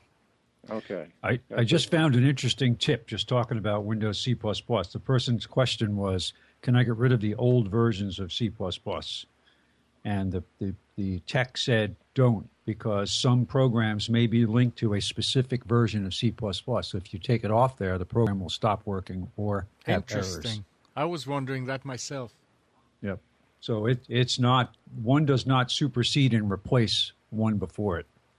He said they're not big enough to make a big deal. Just leave them there. Yeah. Okay. It may have, one of them may have gotten kicked off somewhere along the way, and that may be the problem. No, Yep. I mean, I only have 10 and 12 on this machine. I need to look. Are you running? Which Windows are you running? 7? 732 also, yeah. Yeah. Okay.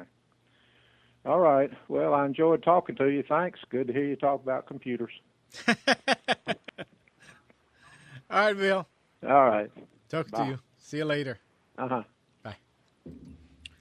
Each application that uses C++ references the specific version of the redistributable that it was linked with initially, and unless it can be linked, be relinked, continues to use it. Removing those versions will break the referenced application.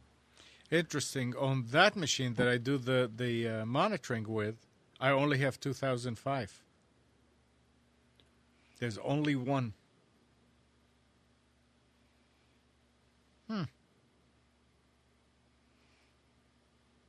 It's interesting. So, but it's funny. The guy says, "This is how it works," and then he says, "Of course, this is very silly." And why they couldn't, why programs couldn't be written that way? But let's remember what the purpose of C++ was to try to make programming as easy as possible. So, yeah, Eric is saying it sounds like a quote for support hero. Yeah. Yeah. it's not going to have the robust nature of some other more expensive programming languages. 919-518-9773, Computers 2K Voice on Skype. And again, I want to welcome any Blog Talk Radio listener out there. And wasn't the term Visual C++, the point of that was that it was a more of a GUI interface for programming? Because you could visually see the like the roadmap of how the program functioned. I don't know. I remember. Well, I mean, C++ is object-oriented. It's more than just a GUI. No, I know, but I mean the term Visual C++ meant that you had the programming interface was meant for kind of giving you a flowchart of how the program operated. Instead of just doing raw programming where you're typing in lines of code, you actually dragging those objects into a timeline essentially and letting you program that way. It was an easier way to create, and that was the criticism at the time, that it made it too easy to make mistakes. No, that didn't pan out. It made it too easy to build bloated software. I mean, this is what I got after talking to Jim Duffy, who is an expert in this, was that he said that some of the visual stuff, it got to the point where it was too easy to create bad code. Well, they managed to figure out how to do it, though. Oh, yeah. No, I'm not saying it doesn't work, but they said there's a lot of stuff that could be done bad code more elegantly. I gave up on being a programmer a long time ago. Well, as soon as I learned how to write in C, they changed it. They went to all these object-oriented things. I mean, you think about it, it's more efficient. compartmentalized, which makes it Doug easier was- to do. Yeah, Doug in chat was asking about suggestions on a cable tester, and he was looking at the Behringer CT100. They're just continuity testers. I've never used this one or any other cable tester, but this looks like a neat little box. I don't remember. I don't know what the price is here. I'm curious what the price is. 29. Are you kidding me? Yeah, I'd buy it. If you don't like it, throw it away. But that's a neat little deal. It'll test all sorts of cables. Wow, I just noticed in the chat that the kilowatt monitor is only $20. Yep. Cheaper and cheaper. I think I paid $30 for mine a couple years ago. Yeah, I was over at Horror Freight yesterday, and they had a little handheld digital voltmeter for like $7.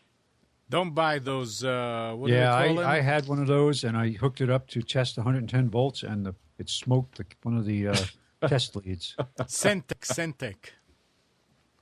That's the name that the manufacturer does. Yeah. Not a good thing. Yeah, I think I got the free I mean, one. they're fine for batteries. They work fine. But if you try anything like I remember I used it on the Ferret, on the armored car, which was 24 volts to check the charge, and I put it on and it showed 27 volts, which is right. And I kept it there to see if when I accelerate and stuff, and it kept on going to 29, 30, 35, 36, 39. I went and got another one, put it on 27. Put the other one, 30 some. It just, something got destroyed in it. I had 3 of them. I bought 3 of them. You know me, Mike. I do. I think it was like 3 something each. So I got another one, and it started okay. And just went up and up and up and up and up, and it never was right again. So the third one I kept using just for batteries in the house and stuff, and it's working fine. You should have just taped 3 of them together, and then it would work fine. Yeah. Well, the interesting part is the cost is going really low. I mean, my digital meters are made by a company that's no longer in the meter business, Beckman Technology. They were great. I mean, they were just fabulous meters. They're of the Fluke style and quality. The ones that I have are probably 25 years old. And as far as I know, they still work great. I don't know if they fail, if I'll ever be able to replace them, but they're just they're right on the money. They do a really good job. I've got one bench meter and one portable meter. I did blow one up one time. I was working inside a broadcast transmitter and tried to measure a voltage that was way beyond the capability of the meter to measure. How? I had several good Fluke meters, and I had one of them was a true RMS Fluke meter, which was really nice. And unfortunately, one of the batteries melted, fell apart in it, and destroyed it. I didn't use it. I have one remaining one, but some of the segments on the display are a little flaky.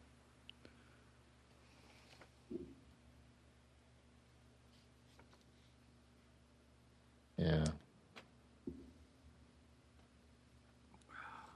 I had something else I was going to bring up, too. I'll have to remember what it was. I've been so distracted. Think. Is Nick gone to sleep? I'm here. No. Hello. Try not talking so much. I'm sorry. I'm working on something. What are you working on? My website. Mike, need your take on this. The U.S. House of Representatives has passed an Innovation Act dealing trolls a severe blow despite opposition from universities looking to protect patents, InfoWorld Simon Phipps reports. The act cleared the House of Representatives with an overwhelming majority of 325 to 91, despite opposition from the organizations most likely to feed new patents to the trolls. So, bravo to the Innovation Act. It's far from perfect, as the EFF documents and as I commented before the holiday. But it's a step in the right direction. And the tidal surge of support suggests legislators' appetite for proper patent reform is finally growing strong enough for them to contemplate substantial change. Do you see anything in the business that shows that changes are to come? Well, my first reaction to the article is how comfortable I am knowing that these politicians who don't know a darn thing about the patent business, who clearly don't understand technology, are going to pass new laws to protect me from something they don't totally understand. Now, not only totally understand, they don't even remotely understand. That being said, patent trolling is obviously a very major problem in the business community. And for anyone who doesn't know what patent trolling is, it has had an interesting history so far in that let's assume that Amnon invents a device, and for some reason, after he has invented it, he decides it's not worth spending and he patents it. It's not worth spending the time or money to bring it to the marketplace, meaning that he's now sitting there with a patent in his hand. This patent has no value to him. He's probably got $20,000 tied up in the process to get the patent granted, and he's going to have some pretty significant maintenance fees to keep it alive. What happens then is Amnon tries to get industrious, and he says, I need to find some way to get some money out of it. Well, this company comes along, and they see it listed, and they say, well, I'll tell you what, Amnon, how about this? Yeah, we'll either buy it from you for $20,000, which probably at this point in time, Amnon would say, I'll grab it and run, or we'll give you $1,000 in percentage of any royalty, whatever the arrangement they put together. And then this company goes out, and they then, and this is just one of many, many, many scenarios. Let's say that they look at Amnon's device and they decide that there are many companies that are actually infringing his patent, even though they may not be doing it intentionally, and even though they may not know about Amnon's patent. They think that the reach of the claims of that patent are broad enough that it can read on the devices being manufactured or sold by other companies. What that means is that this company that Amnon is now in bed with, which is probably a bunch of lawyers who have no idea about the technology, they're being advised by a technical person, they then start filing lawsuits against companies that they believe are infringing the rights afforded to Amnon under his patent. They get a multi-million-dollar settlement. Now Amnon sees some checks rolling in, and Amnon is really, really happy. The issue, by the way, there's nothing wrong with any of that. The issue is where these companies that are getting sued are saying, wait a minute, Amnon didn't create that. It got through the patent office. It should not have gotten through the patent office. That technology existed long before Amnon ever filed for a patent for it. And in fact, we believe that Amnon's patent should be held invalid. These companies then decide, well, what do we do? Do we agree to a license to the technology that Amnon is asserting as his own and pay them $100,000, or do we go to trial and spend $500,000 defending the accusation and possibly risk losing $1 million or more in damages if the court agrees with Amnon and disagrees with us? In certain cases, it's cheaper to settle and to move on. Other times, these companies, these accused infringers decide to fight rather than to switch. They get involved in the litigation, which is costing them dramatic amounts of money, up to $2 million in some cases. And the company, the so-called patent troll company, if it is in fact one of these law firms that is funding their own litigation, they're not spending anywhere near the amount of money that these companies have to spend to defend themselves. And in fact, if they are able to get early settlements from accused infringers, they can take those funds and use it to fund the heavier duty, bigger dollar lawsuits against the bigger companies. You will often see a patent troll sue small companies to get a settlement and take that money to fund going after the big guys. It happened in this podcasting patent, from what I've told. They went after Apple for some things. I don't think it was exactly the same thing, but they had some success. They had several lawyers in the company, or at least one lawyer in the company handling the matter, and they see some success, and they continue.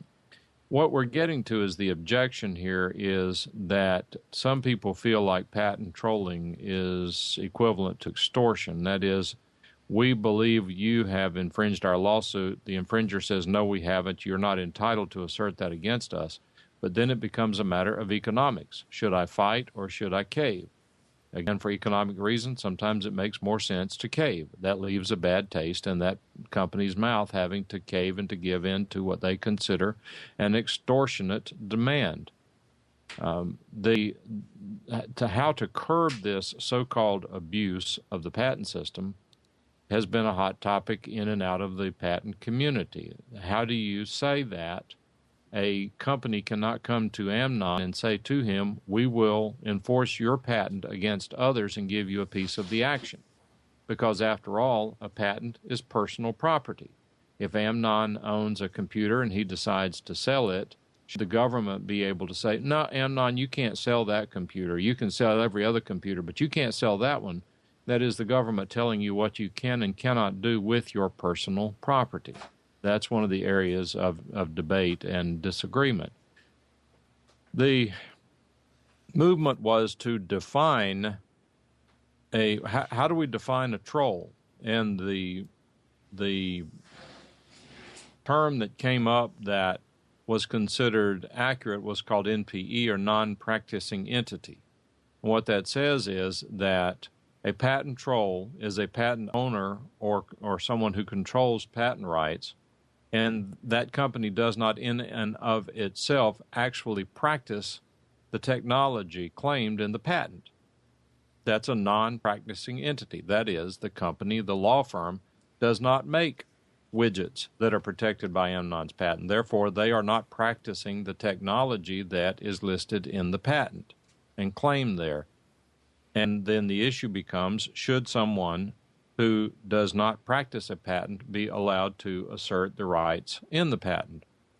Initially, that was, okay, this is great, that's a wonderful thing. Unfortunately, then the universities sort of fell into that broad definition, because a university, if you take a professor and a student base at a university, they develop some very good technology that's then protected by a patent.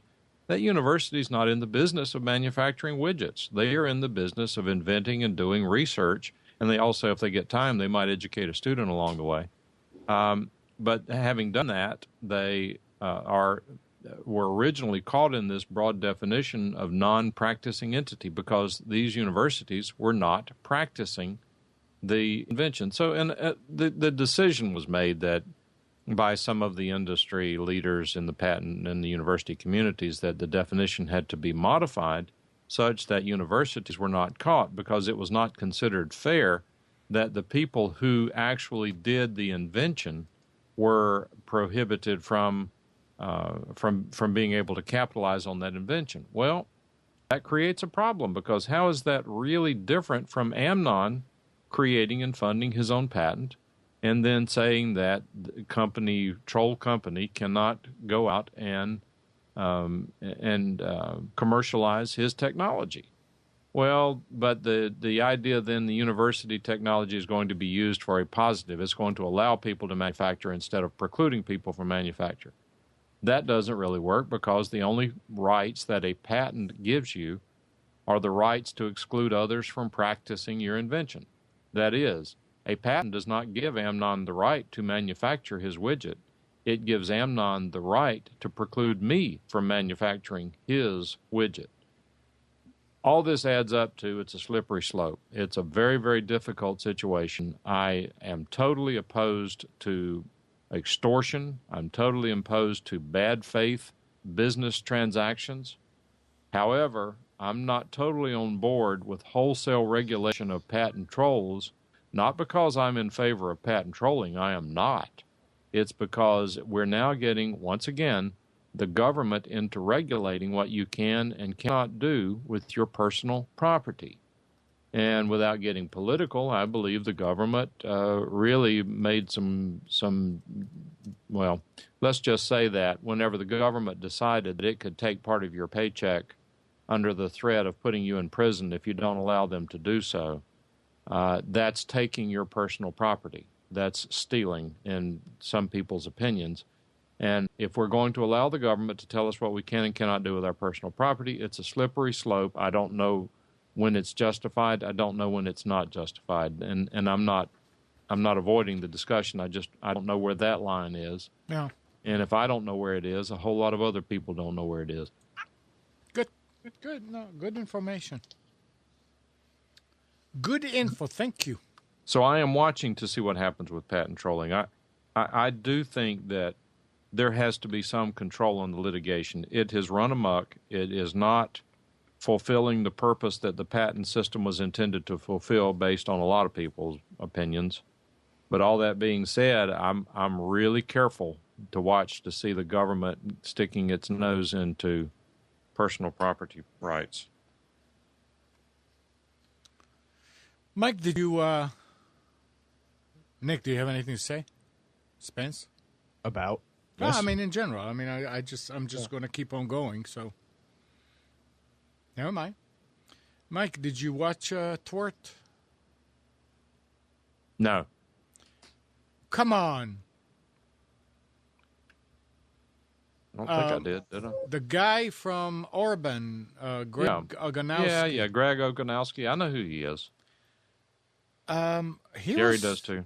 He was talking about the fact how MP3 is really bad sounding and all that, and I mean it a lot of it went over my head as far as how it works, so no, but never mind if you didn't watch it yet. Oh, I know what he said. I mean, he said don't stream an MP3. He What was he talking say? about he was You talking have about to go ahead. you have to pay shares to the company technically that got the patent for MP3s.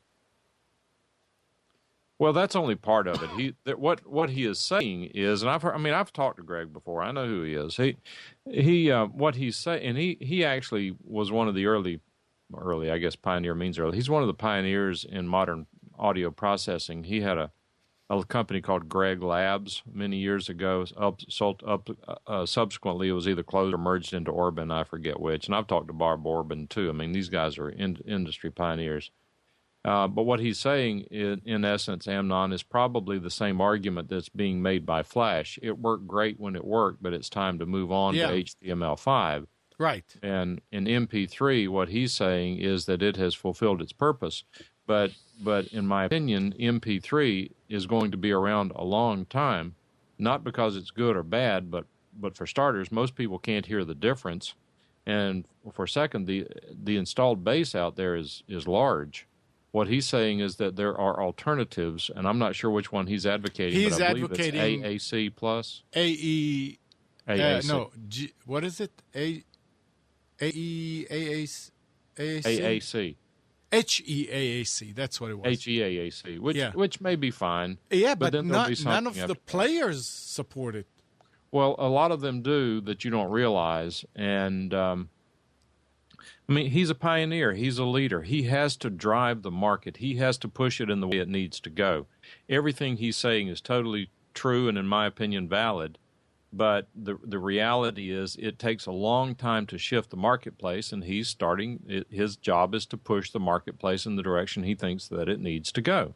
And that's what he's doing, and he has, I think, an extreme amount of positive credibility in that regard, that you need to listen to what he's saying. But having said that, does it make practical sense to go shut down and convert over to HEAAC tomorrow and throw out MP3, and then people say, there's no audio on your stream, or there's no audio here or there. I don't know. I don't know where that transition point is. It was an interesting show to watch, even though a lot of the technicalities about the different hertz and bandwidths about this and that and the other, are. I mean, it started getting kind of foggy from all these numbers, but it was very, very interesting. And the way he was comparing, you need to watch it.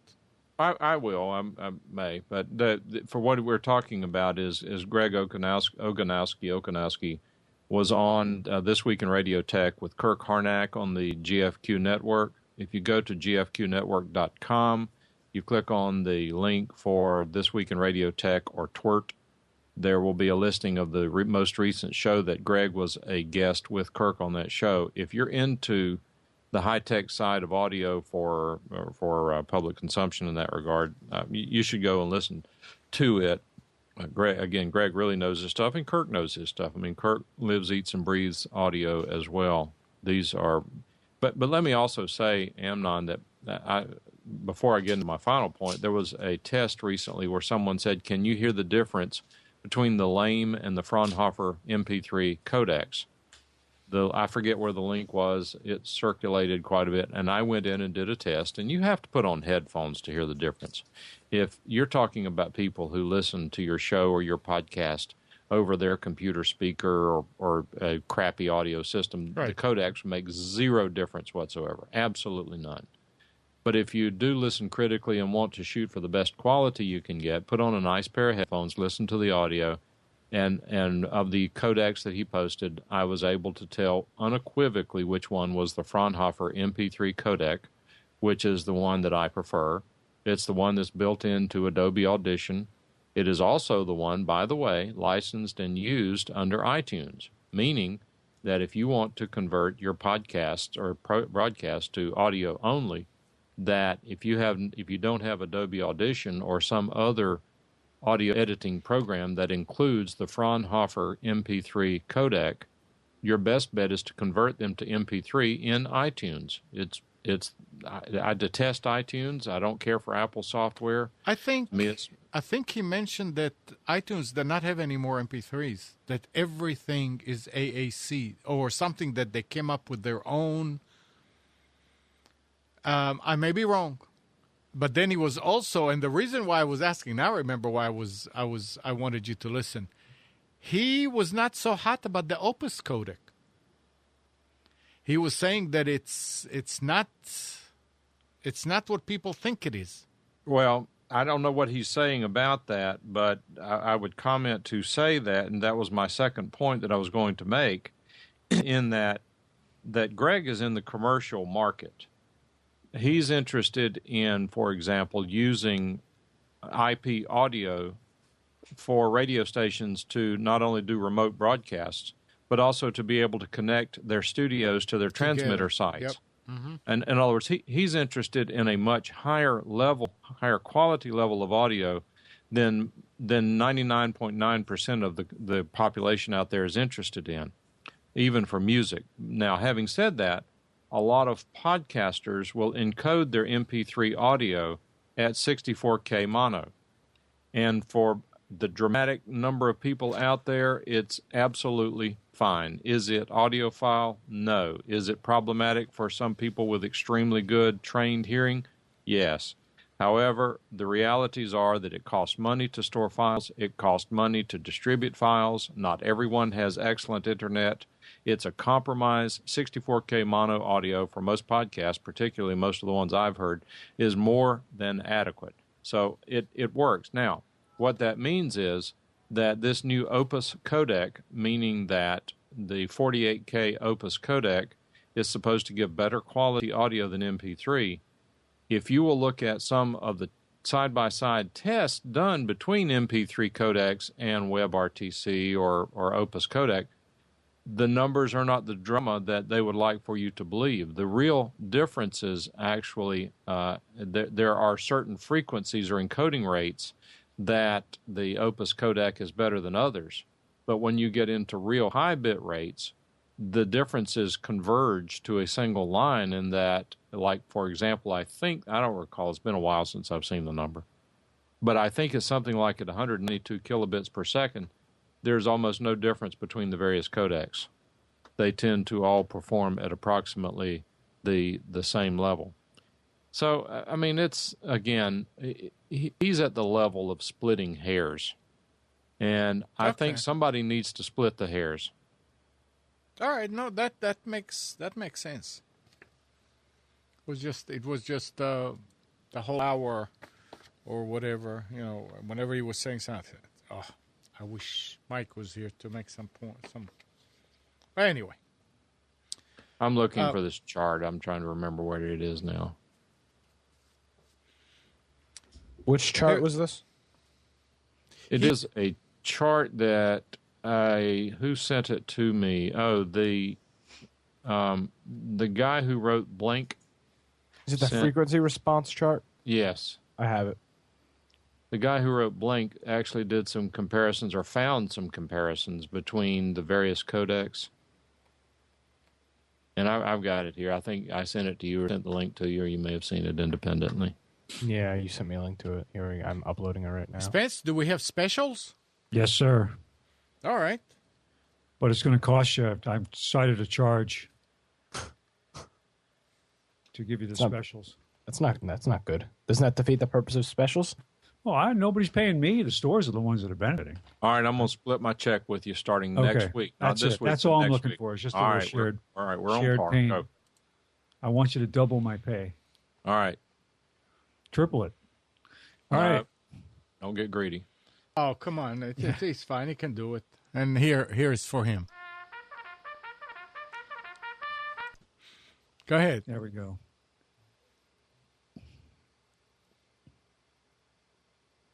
All right. So, starting with Office Depot, they have a Toshiba 15.6-inch AMD E1. This is pretty standard now. This is the entry-level machine that you see out there. It's either an HP or a Toshiba. It's almost always an AMD E1, $269.99 for a entry-level laptop, 15.6-inch. Great machine to have on the coffee table for web browsing, something you want to give to somebody you don't care if it breaks, right? 110 off. They've got a wireless HP OfficeJet printer scanner fax copier with two-sided printing. This is a inkjet printer with 35-sheet feeder, as well as they claim up to 50% lower printing cost for the cartridges. We'll see, but it's $149.99, save $50. This is intended for an office. This is not this is more of a higher. The duty cycle on this is greater than a home machine would be. 10.1-inch HP AMD A4 touchscreen laptop for $299.99. Acer i3 14-inch touchscreen laptop, $429.99. That's $200 off, and it comes with a bundle kit, which includes things like a sleeve and a flash drive, a few other things. 1 terabyte Seagate portable USB 3.0 hard drive for $69.99. That's $30 off. 3 terabyte Western Digital network storage device, $179.99. Asus 10.1-inch convertible laptop / tablet. This is where it actually physically detaches from the keyboard. When it is connected, it does look like a small laptop. It does come with Office, Home, and Student Edition, $349.99. Logitech MK520 keyboard and mouse, $29.99. That's a really good price for this keyboard. This is the one of the better ones. This is it typically runs about $39 on sale, but this is an especially good price, half off. Targus 90-watt laptop power supply, $39.99, save $20. All flash memory is on sale from 8 gig on up. That's all at Office Depot. Office Max has a Lenovo 13.3-inch Intel dual-core laptop, $349.99, save $100. Brother Basic Laser Printer. This is the USB-connected mono laser printer, $59.99, save $60. 15.6-inch HP i3 touchscreen laptop for $479. That's $150 off. D-Link 5-port gigabit switch, $29.99, save $8. Western Digital 2 terabyte home network drive for $119.99, save $10. Got the Logitech K400 multimedia wireless keyboard. This is the keyboard that has the built-in touch screen, or touchpad, I should say. So if you're looking for something to use to control your media center or computer that's connected to your television, this is especially useful. $24.99, that's 15 off. 22-inch LED monitor for $99, save 30. Brother printer scanner copier laser with two-sided printing and wired networking for $129.99, save 50. And any advertised laser printer that you buy from Brother will come with a free label printer. Epson Perfection photo scanner, $99.99. That's $30 off. That's all at Office Max. At Best Buy, they've got a 10.1-inch Asus convertible tablet, 32 gig of memory. This runs Windows 8.1 Office. It comes with Office Home and Student Edition, $299.99, save 50. They've got a Targus chill pad, dual fan chill pad. This is a better model than most of the cheap ones that are out there. $20, save 10. Targus laptop charger, $49.99, save 10. If an Asus 15.6-inch laptop bundle, it comes with a sleeve, a mouse, and a flash drive for $279.99. That's $89 off the regular price. 20-inch LED monitor for $89.99, save 30. Toshiba 3 terabyte desktop hard drive for $99.99, save 20. Western Digital 2 terabyte portable USB 3.0 for $119.99, save $30.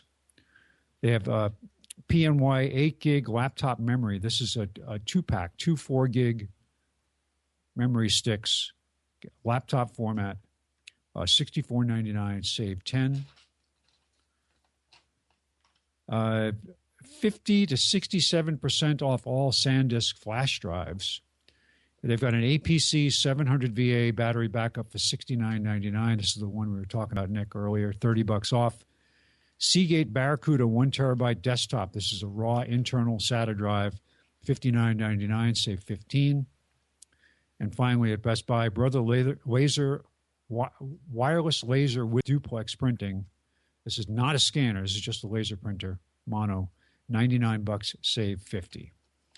At Staples, they've got a Gateway 15.6-inch touchscreen laptop for $299.99. They've got an HP 15.6-inch AMD A6 laptop, 6 gig of memory, 750 gig hard drive for $349.99, save $230. They've got an 8 gig Acer Iconia Android tablet, 7.9 inches, $129.99, save $20.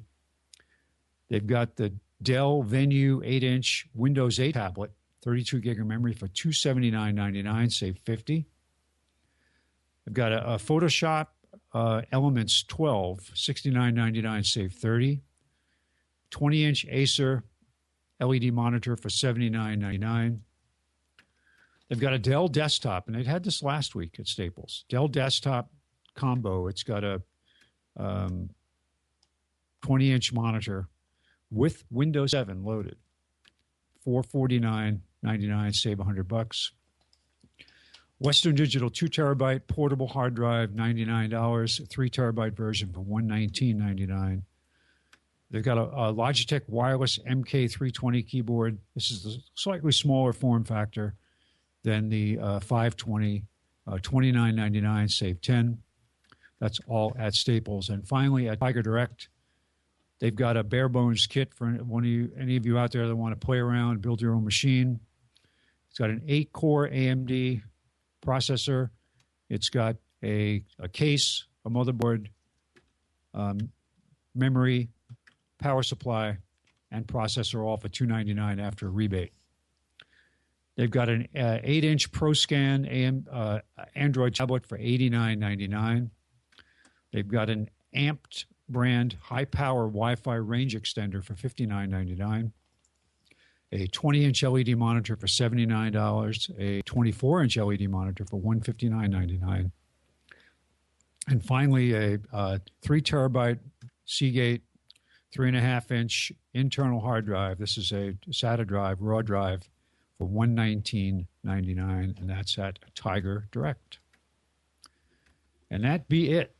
That be it. It Thank be. you. Thank you. Things are going to just heat up. Well, I had an interesting thing happen. Uh-oh. I got a really good deal on 2 monitors I purchased from Staples, 2 24-inch monitors. And one of the 2 was defective. What brand? Dell. So I then got a return authorization. They sent me a new one. They've yet to pick up the old one. But what happened when I noticed the problem, the way I tested for it to see if it was defective is I put the other monitor in. I put the other monitor in. It's fine for about 3 days. Then it started doing the same thing. I said, uh-oh. So I reached down and grabbed my tower computer and shook it. And the monitor cleared up. Huh? Yep. Hold on. So issue. it wasn't the monitor then. Nope. It's a cable. I told you it was the cable. I Was told you. Was it a the dual cable. head video card? No. So now you have 3 perfectly working monitors? Well, I'm assuming they work. I've only tested 2 of them. Do you think there's a chance they might not pick up the other one? No. I mean, if they don't, I'll call them. Oh. They'll They said it could take up. eventually figure that out. Yeah. I mean, for what I paid for them, I mean, I got like $89 a piece in them. If they want me to keep it for $89, I'm liable to keep the darn thing.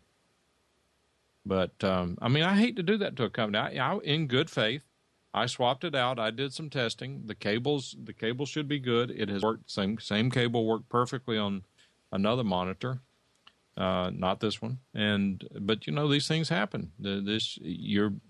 I've said it before. The computers are made from the cheapest crap that they can find in China, and sometimes things break.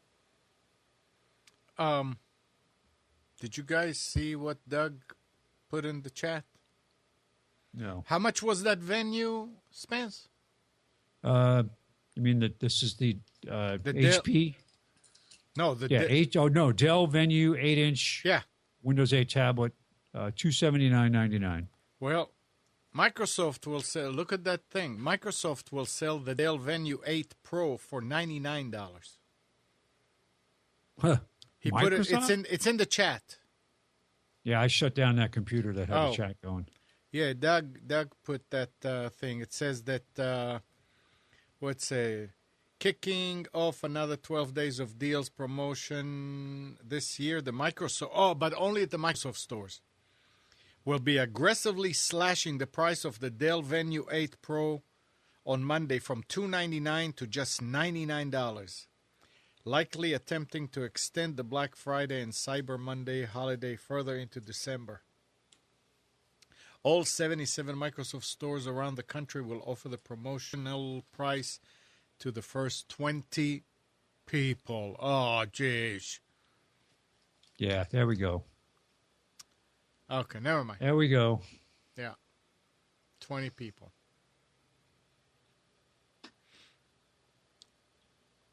You want to camp out with me? I'm not. Right. Then the price will rise to $199 after the initial allotment of 100 tablets is sold. It's possible that customers could have more luck obtaining the tablet at the brick-and-mortar locations as Microsoft relies on small advertising heavily. Well, still, $199 instead of $279 is a better deal if anybody's interested in this. All right. Whenever these tablets first started hitting, we debated whether they're going to replace computers. I have a Kindle Fire HD 8.9 inch.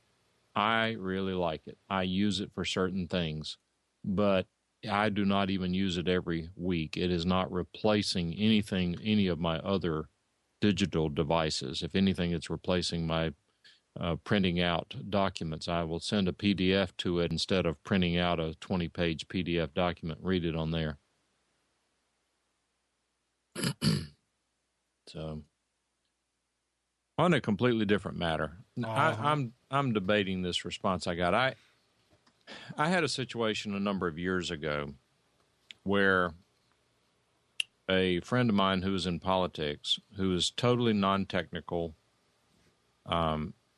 someone grabbed, well, actually it happened to two people, and one of the guys that it happened to is actually a politician presently in Raleigh. Someone grabbed his name on Twitter and started masquerading as him, making all sorts of comments. Then he shifted over, once he was outed, he shifted over to just making critical comments about the guy whose name he was using. And it was a pretty ugly situation. And I was sitting in the living room one day thinking about it, and it occurred to me that a lot of people out there are not into state-of-the-art things, the latest and the greatest. They're late adopters in many, many things, and Twitter is certainly one of them.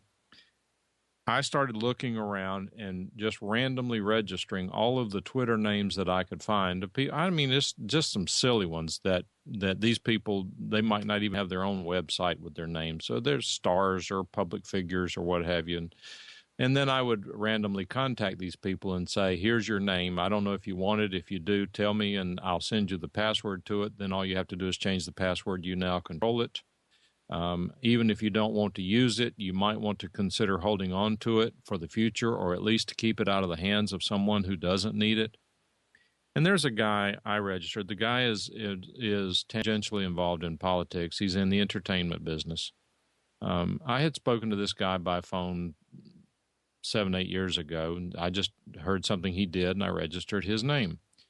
Well, I immediately tried to contact him, couldn't get up with him. He'd send emails on his products, and I would reply. I guess over the past 5 years, I've contacted him 5 times saying, you know what, it's here if you want it. So a few days ago, I sent him a message on Facebook. No, it's not John Edwards. Sent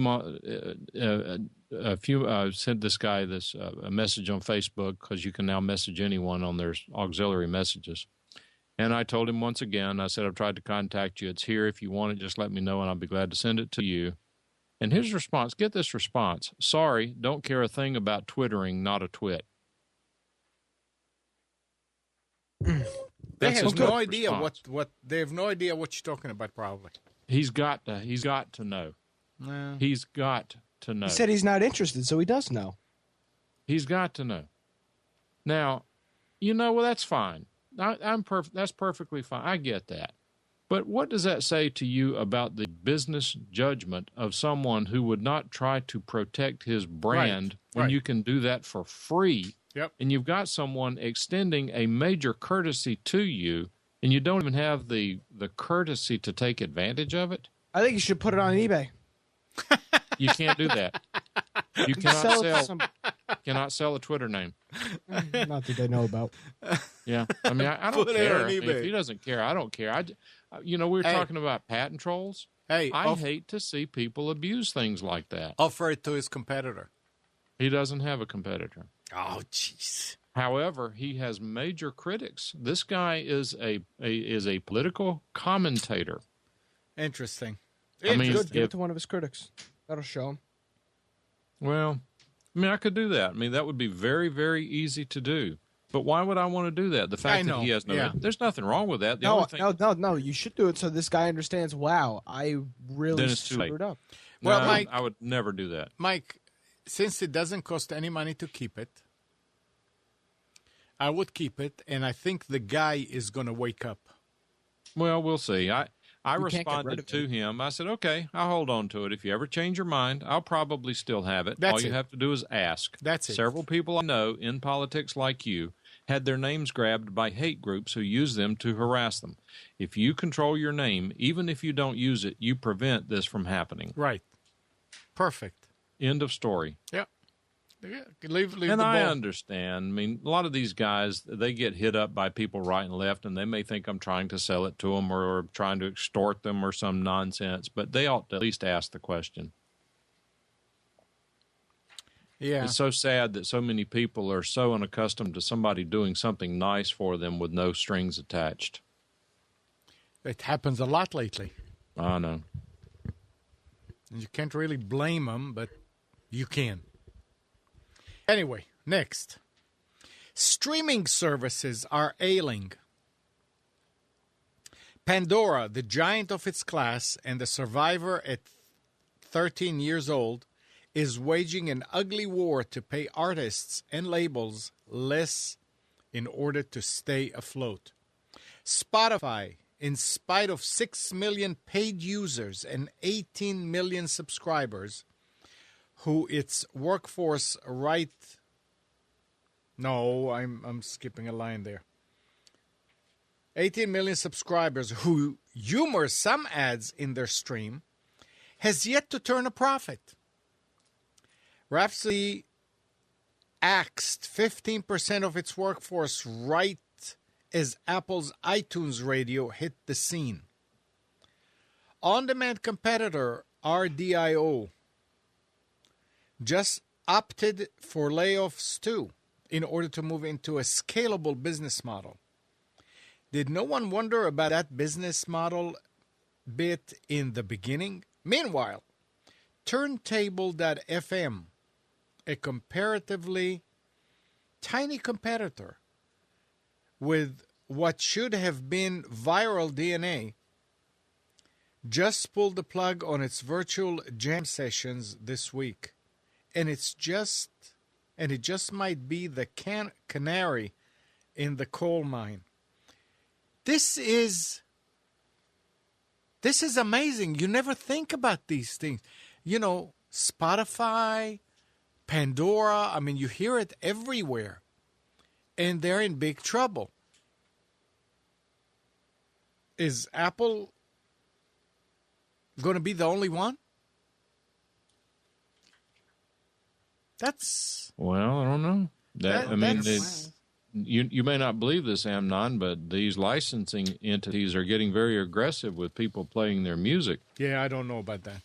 And, as far as I'm concerned, I don't even listen to music anymore.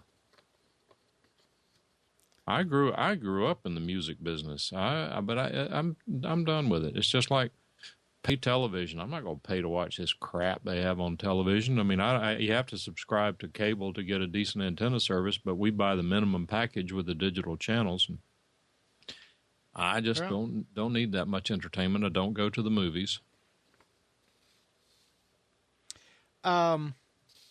You heard about all these passwords that were compromised on Google, Facebook, Adobe. Twitter. I like this article here. It says that studies suggest red-haired women tend to choose the best passwords, and men with bushy beards or unkempt hair, the worst. And how did they think of studying that particular statistic? I don't know. How does that work? So what if I cut my hair? Does that change how I pick my passwords? These studies... Oh, yeah. Your passwords are going to be much worse after you cut your hair. Oh, man. You know what? I need to go get a haircut. See you guys later. I'll talk to you guys next weekend. Gotta go get a haircut. These studies also reveal that when it comes to passwords, women prefer length and men diversity. On the internet, the most popular color is blue, at least when it comes to passwords. If you're wondering why, it is largely because so many popular websites and devices, Facebook, Twitter, and Google to name but three, use the color in their logo. That has a subtle impact on the choices people make when signing up and picking up a word or phrase to form a supposedly super secret password. The number one conclusion from looking at that data, people are lousy at picking good passwords. You have to remember, we are all human and we all make mistakes, says Mr. Thorsheim. In this sense, he says, a good password would be a phrase or combination of characters that has little or no connection to the person picking it. All too often, Mr. Thorsheim adds, who's Mr. Thorsheim? I keep trying to figure that out. People use words or numbers intimately linked to them. They use birthdays, wedding days, the names of siblings or children or pets. They use their house number, street name, or pick up a favorite pop star. This bias is most noticeable when it comes to the numbers people pick when told to choose a 4-digit PIN. Analysis of their choices suggests that people drift toward a small, subtle subset of the 10,000 available. In some cases, up to 80% of choices come from just 100 different numbers. I still don't understand that whole thing about a PIN number where you have, like I said, 10,000 options in this day and age. And as far as the passwords, does that mean that everybody needs to get a random password generator and use it to do it with? That's what I use. I've got it right here in my head. And people don't like the passwords I give them. I'm not going to tell people how many times Amnon says, I can't remember my password. Right. That's true. Yeah, but yeah, if you use a random password generator, you got to write it down somewhere. Yeah. So it's only as safe as your house then, really. Well, I hope that's true. Well, you could use some kind of quote-unquote wallet with a strong, real strong password, one password, it stored there. In my Now, opinion, that those becomes things are the biggest scams in the world. Do I? Those servers, are you talking about something like LastPass? No, I'm talking about something that you keep on your computer. Oh. A program that you keep on your computer that keeps Oh, yeah, you them, keep it on your computer until your computer crashes or something and you lose exactly. It's impractical. I mean, and services like LastPass are just as good until the hackers infiltrate their service and then download everybody's passwords. Right. So there's really as much as people say you need to have a different password for every site. It's writing a good it down on a It's it good. is, but writing it down on a piece of paper, my house burns down. Right. There goes all my passwords. Absolutely. Keep it on service like LastPass. What happens when it's only a matter of time before they get taken down. I agree. So even then, if you have the greatest password in the world, you are going to see the story that happened on December 6th. It's almost 2 million account passwords stolen and posted online. Right. For Facebook, Twitter, Google, and Yahoo accounts.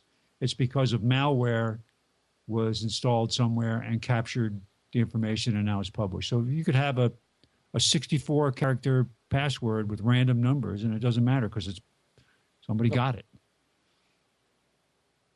Yeah, I mean, it's how you protect your password once you create your clever password that can't be hacked by a dictionary attack.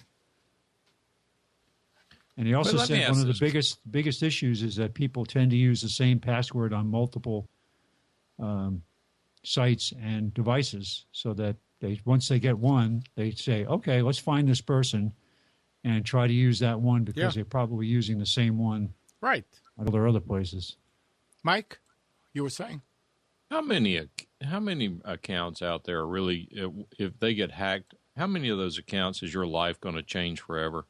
Oh, no, I agree. But it's the fact that if they hack into your Twitter account and you use the same account or same password for your banking, then it could be a problem. Right. Now, that's the point. The point being that if you want to use the same password for every one of your social media accounts, it's a very low-risk thing because someone breaks into your Facebook and they figure out your Facebook password, and then where are they going to go? Where are they going to go look next? Twitter. Whoopee. Yeah. And in both cases, when they see people posting crap, both Facebook and Twitter will probably go in and reset your password if you tell them enough information to prove that you've been hacked. I think, though, it would be amateurs that go out and fool around and do that kind of stuff. The people who want your password for other reasons are just trying to find your password so they can associate it with something that actually has money involved. Exactly. Now, let me ask you this. So, Spencer, let's assume that you're a hacker and you figure out Nick's password to Facebook. Now, where are you going to look? Well, I'm going to start looking at his identity. Right, and then you look at his identity, and I don't know what's there, but you see he plays certain games.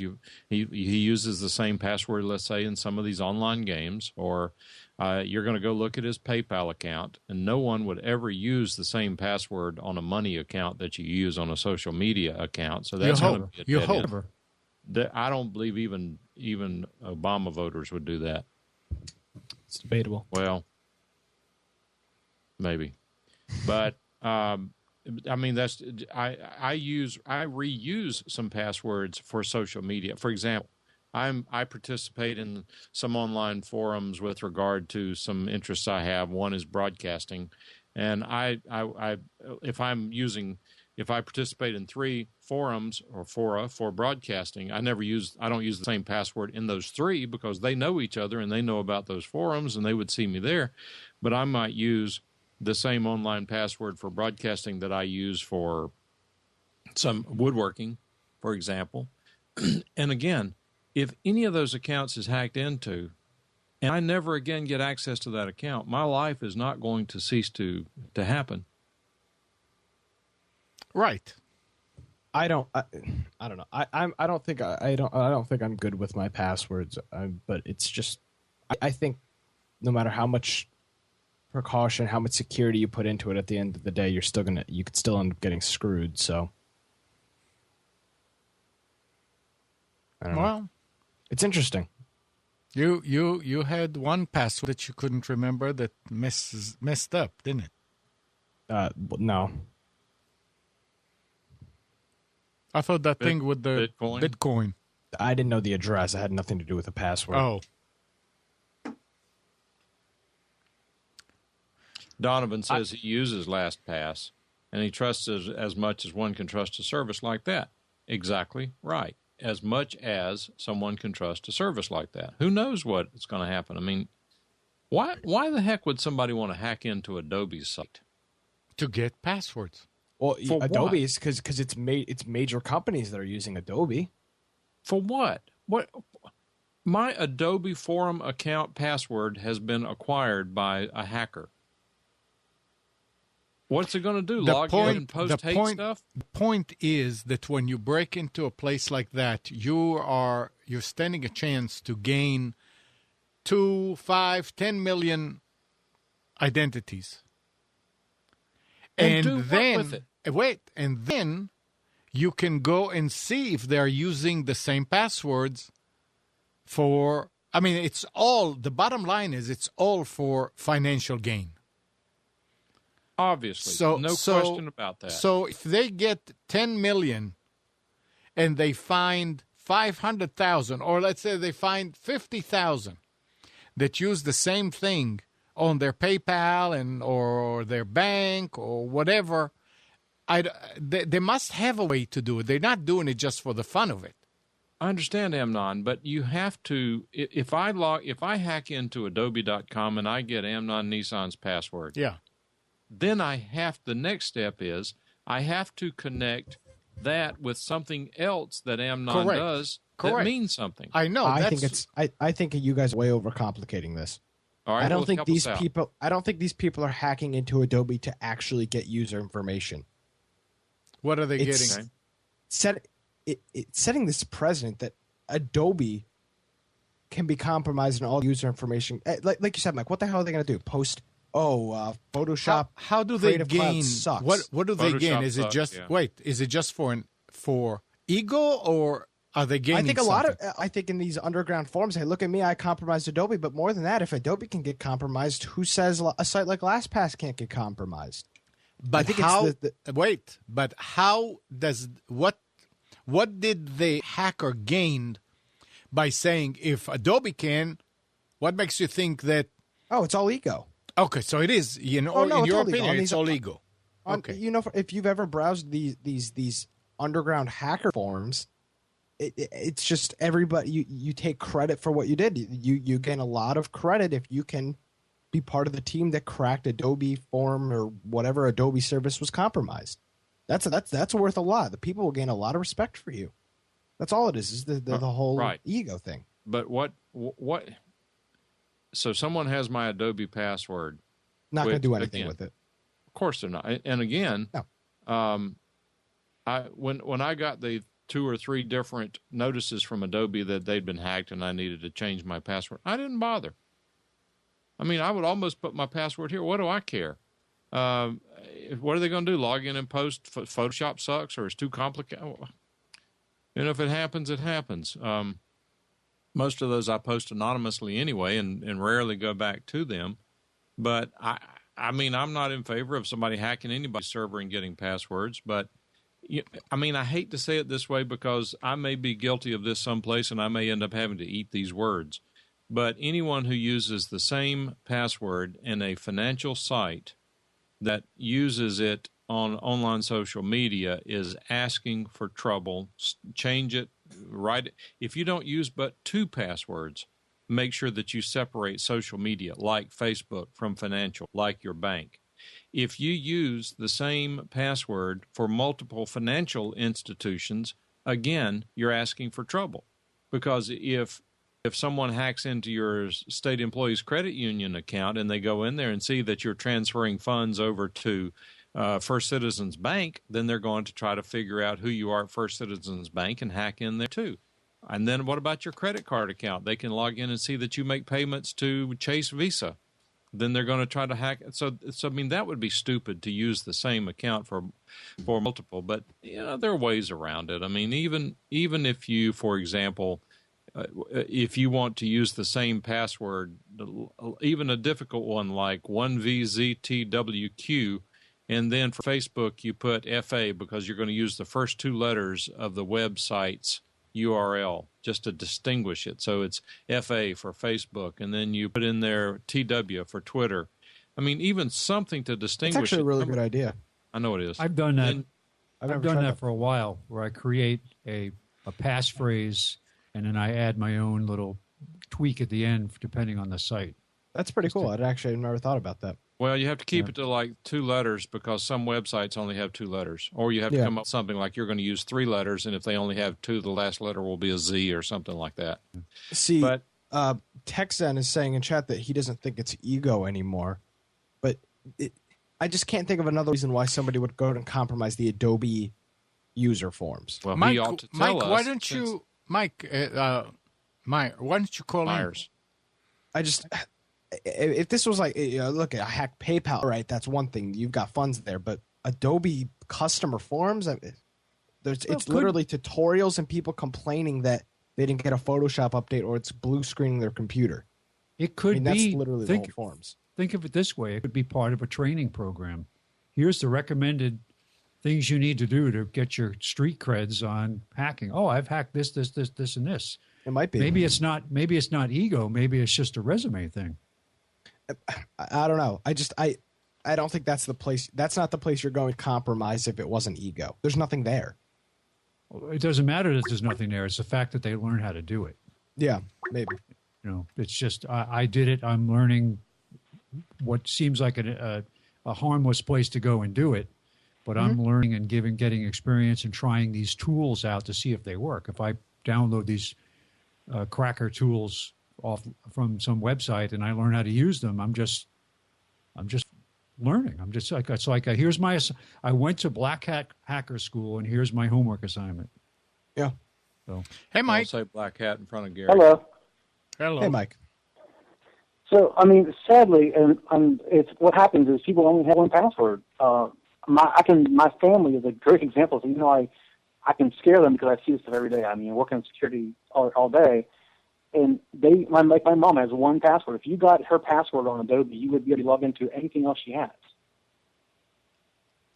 So that's why they get these passwords. They go in and try to get their information, and then they start trying different banks. So they look through your social media account and see if you have any, like, I like Bank of America or something like that. And then they'll start trying things until they get into your accounts. That's interesting. Hey, with that, people used to put their names on the sites when they were hacked, and that's all gone now. Everybody now is trying to be pretty stealthy about it, and I don't know how Adobe and them found it. They probably have some kind of internal system that caught it, and by law they have to disclose it that it was done. Mm-hmm. Well, I think it's. I mean, I don't know how many. It wasn't like something like 20 million user profiles or something from Adobe. Yeah, and they won't about 20. They may got 20 million worth of records, but they have what's called a rainbow table. So they have all these passwords that they've cracked, and they know what everything's typically stored in MD5, and they know what this MD5 value equals this, and they can go through and real quickly pull out maybe a couple thousand of them that are close.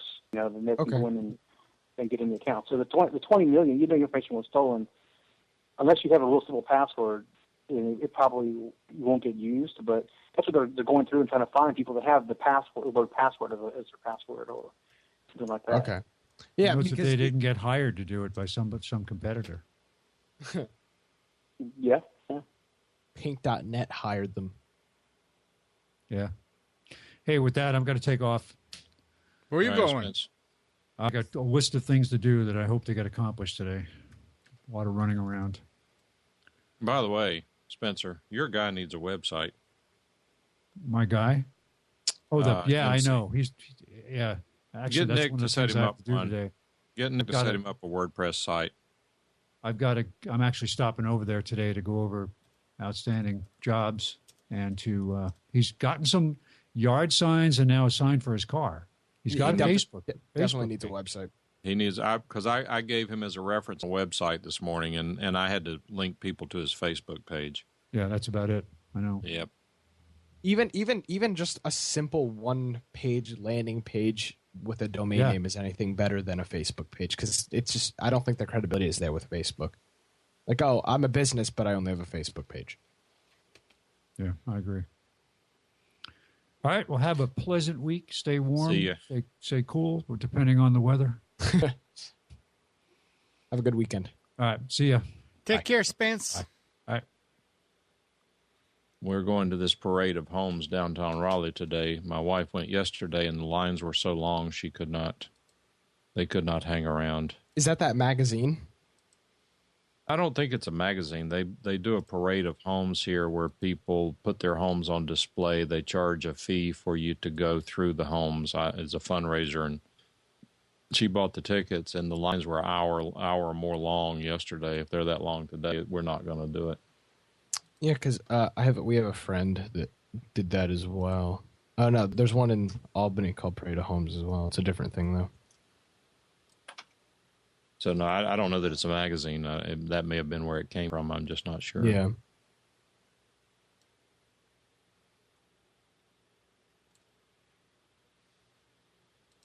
Oh.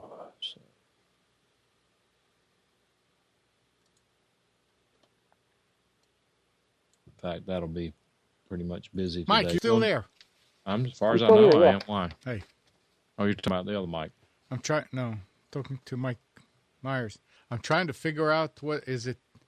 Is it Tech-Zen TV? Zen. Yes. .TV. Right. All right. I was just trying to figure out what it was so I can put it up here. I had a story. I had something to talk about. What was it? I know, but you don't remember now. I thought I wrote it down somewhere. So I missed the whole thing, I guess. So does it have to do with ego or not? I don't think so. No, I mean, what Mike said makes a lot more sense now that they're hand selecting the easier, or not hand selecting, they're having something select the easier passwords. So that's the stuff they're going after. I mean, if you've got a really complex password, they're most likely not going to be selecting yours and trying it, right? Right. I mean, they're going to get in a queue later on to get through, and they'll keep trying the ones they know what they are, but they'll real quickly hit to a rainbow table, the ones they know, and sell them off to somebody. Okay, that's interesting.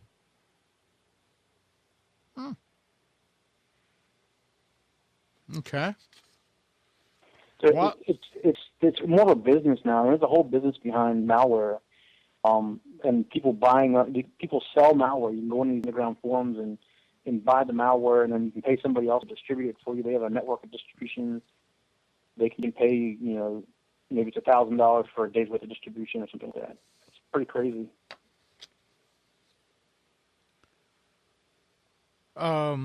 Those of you that like to play on computers and do naughty things, here's one of the most potent aspects of anonymous is, well, it's anonymity. But that isn't absolute.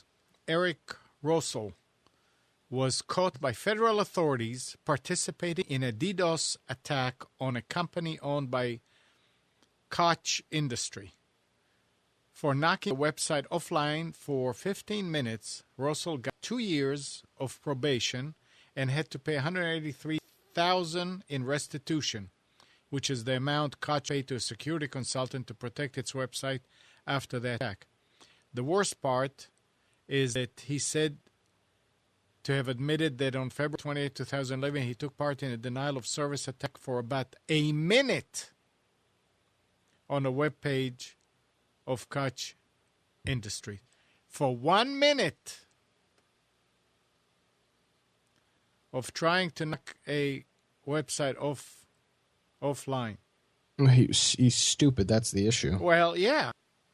But still, I mean, look what the law is going to latch on to you. Well, there's a really big difference there. There's people that DDoS home internet connections because people are being the way they are online. Right. That's way different than DDoSing a company with a huge security office. Of course they're going to come after you. I mean, Amnon, I DDoS you, the law doesn't care. It's your home internet. Right. I mean, there's nothing to do. I go and I start, DDoSing Facebook and try to pull them down. I'm going to get caught and I'm going to get fined. Yeah. That's the difference. I mean, if you're stupid enough to try to go after a legitimate company's website, you're asking for it. If I'm DDoSing your game server like that, there's a big difference there. Yeah, but it's still interesting that how they try to make examples of people that they do catch. It's hard to catch anybody that does that. Well, yeah, because they're smart. They're Yeah. not stupid. I mean, they're not going to just, they're not going to do it from their home internet. And it's hard to catch people these days because a lot of the attacks are distributed, so people that are in their homes have a piece of malware that is DDoSing somebody and they don't even know it. Yeah.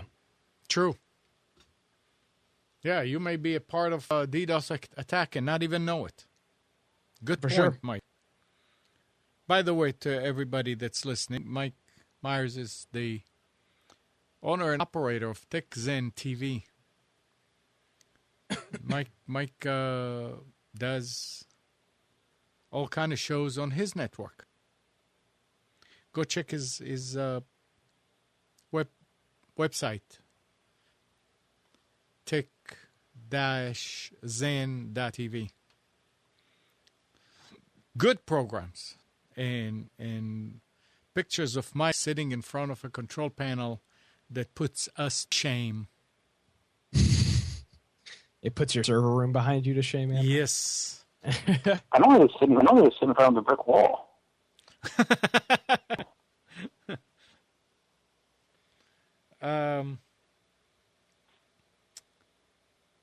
What is it? Oh, remember when the ex-cable lobbyist Tom Wheeler was appointed to the FCC chair back in May 13?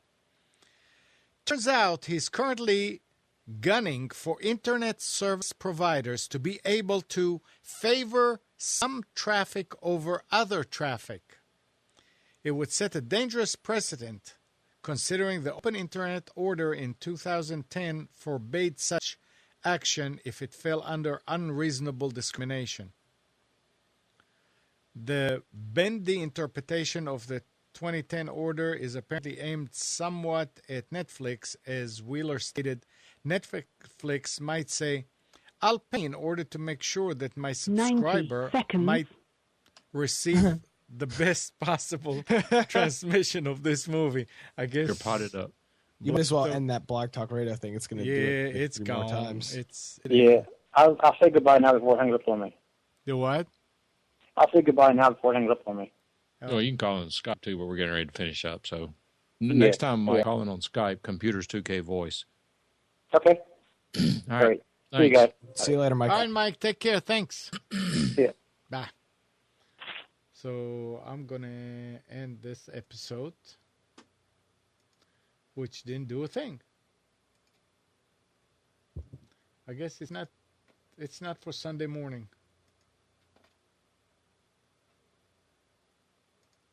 But I'm going to try it with the other shows too. Are you looking at statistics? No. Because they'll do a statistics report later. Yeah, they'll today. send it right, and they send you an email. Yeah. Be interesting to see if any casual people drop by. Yeah. So I yeah, don't know that's how they stand and listen to it on Blog Talk Radio, but Well, some Yeah, people I have dead ears. dead ears or not, I mean, you can't even understand what you guys are saying on there. Bad.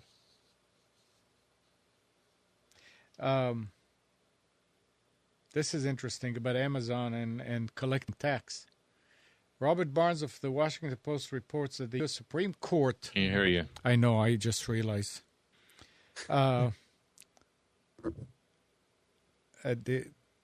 declined to hear petitions from Amazon and Overstock.com requesting that a decision by the New York State Supreme Court permitting that state's 2008 law requiring sales taxes be collected on internet sales, even if the seller has no business presence in New York. The New York Court of Appeals ruled that Amazon relationship with third-party affiliates in the state that receive commissions for sending web traffic its way satisfies the substantial nexus necessary to force the company to collect taxes, and New York Supreme Court has affirmed the ruling. The Federal High Court refusal to hear the petition leaves the state law in effect, even though it appears to conflict with the court 1993 decision in Quill versus North Dakota. That is why North Carolina... That's why, actually, not North Carolina, but Amazon is not doing anything in North Carolina. With affiliate programs. Yeah, with affiliate programs. So it's interesting. It's coming. They just got to figure an angle to make it stick.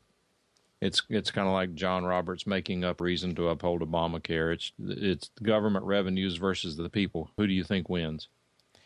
Go and read about Amazon affiliates in North Carolina. Apparently, there are ways around it. There are sites. Sure, you can commit fraud and become a part of it.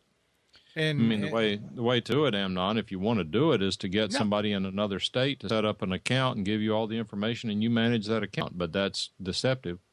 I know, but the amazing thing is that these are sites that are especially for that.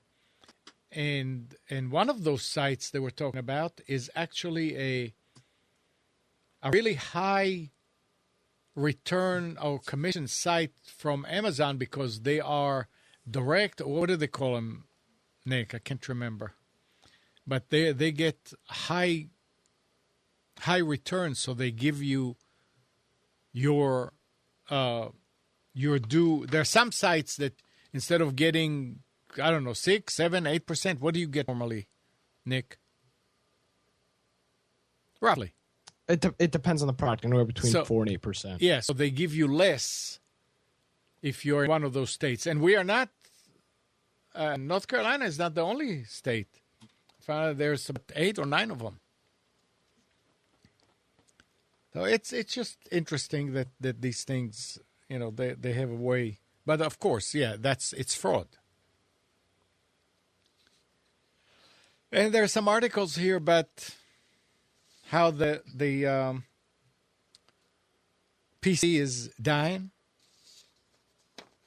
and how it's not dying. Apparently, a lot of people are saying that the desktop or laptop is now in decline, squeezed from the side by mobile platforms, and from the other side, by the cloud. As a developer of desktop software by choice, not necessity, I believe it is time to address the challenge to our viability. Is software for the desktop PC now the living dead or zombieware?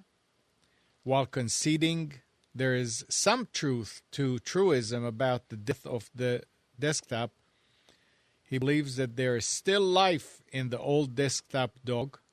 We live in a world of computing where dreams come true, he concludes.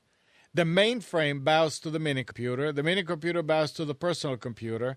The personal computer bows to the tablet and smartphone.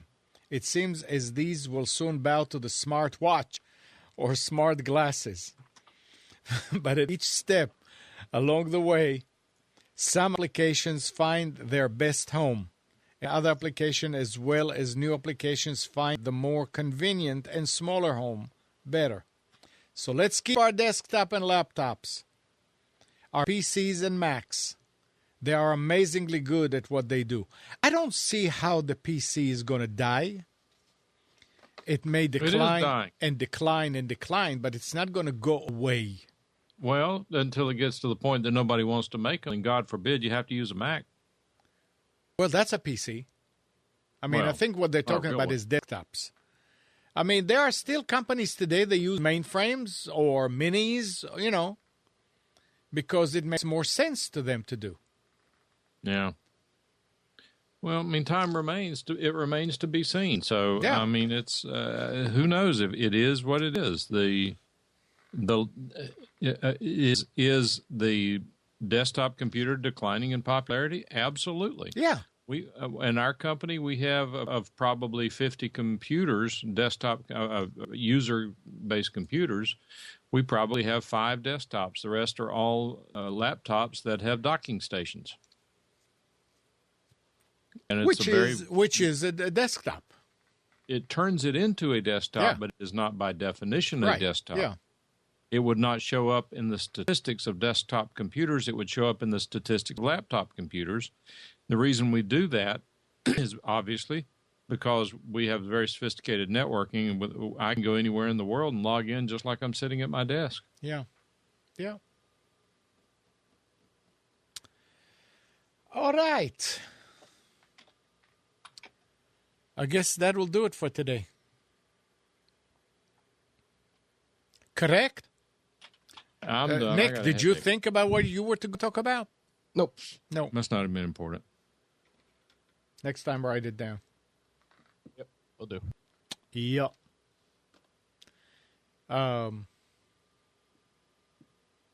Again, I know everybody sees that CraigDigitalDesign.com on Nick's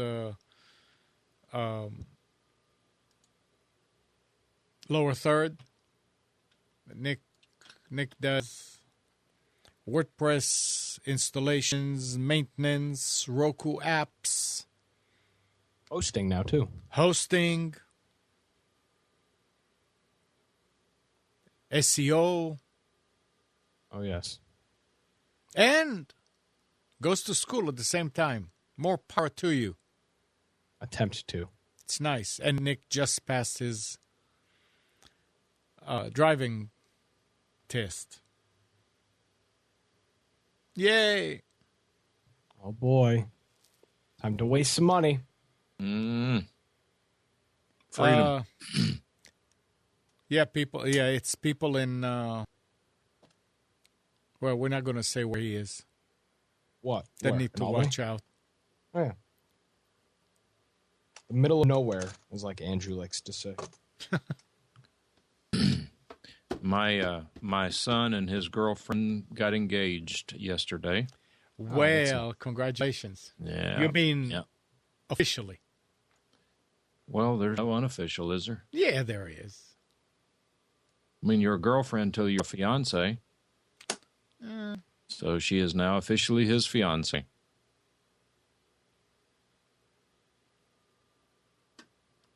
She's a wonderful lady. We're happy to have her and welcome her into the family.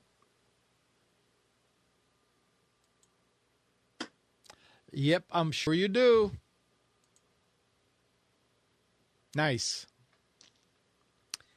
Nice. So nothing is happening in the chat. Gary is still running. Yeah, never mind. All right. We love Gary. All right, yes, we do. Any last words from anybody here about the show? I keep saying that, the other day, why do we say any last words? I mean, it's not like we're not coming back, right? Yeah, I know. I was actually thinking about that yesterday, on how What you if we dragged don't, this though? on. But if it doesn't come back? What? So anyway. Anyway. I guess that's it for today. Thanks, Nick, Mike, Spence, and good morning, Kathy, Hannah, Nabil, Mac, Norm, Katie, and Donna. Thank you, everybody, for tuning to Computers 2K Now. We hope you enjoyed and maybe learned something from our time together. Remember to practice safe computing, back up a hard drive, and update your virus scanner. We'll be back here next Sunday at 9, but you can always reach us at computers2know.com. And go ahead and follow us on Facebook and on YouTube. I'm glad to see that some people actually went and did it. There's no Carrie's Psychic Cafe tonight. Tomorrow morning, 11, it's the Health In Show. And at 1, it's the Breaking Free. See you later, everybody.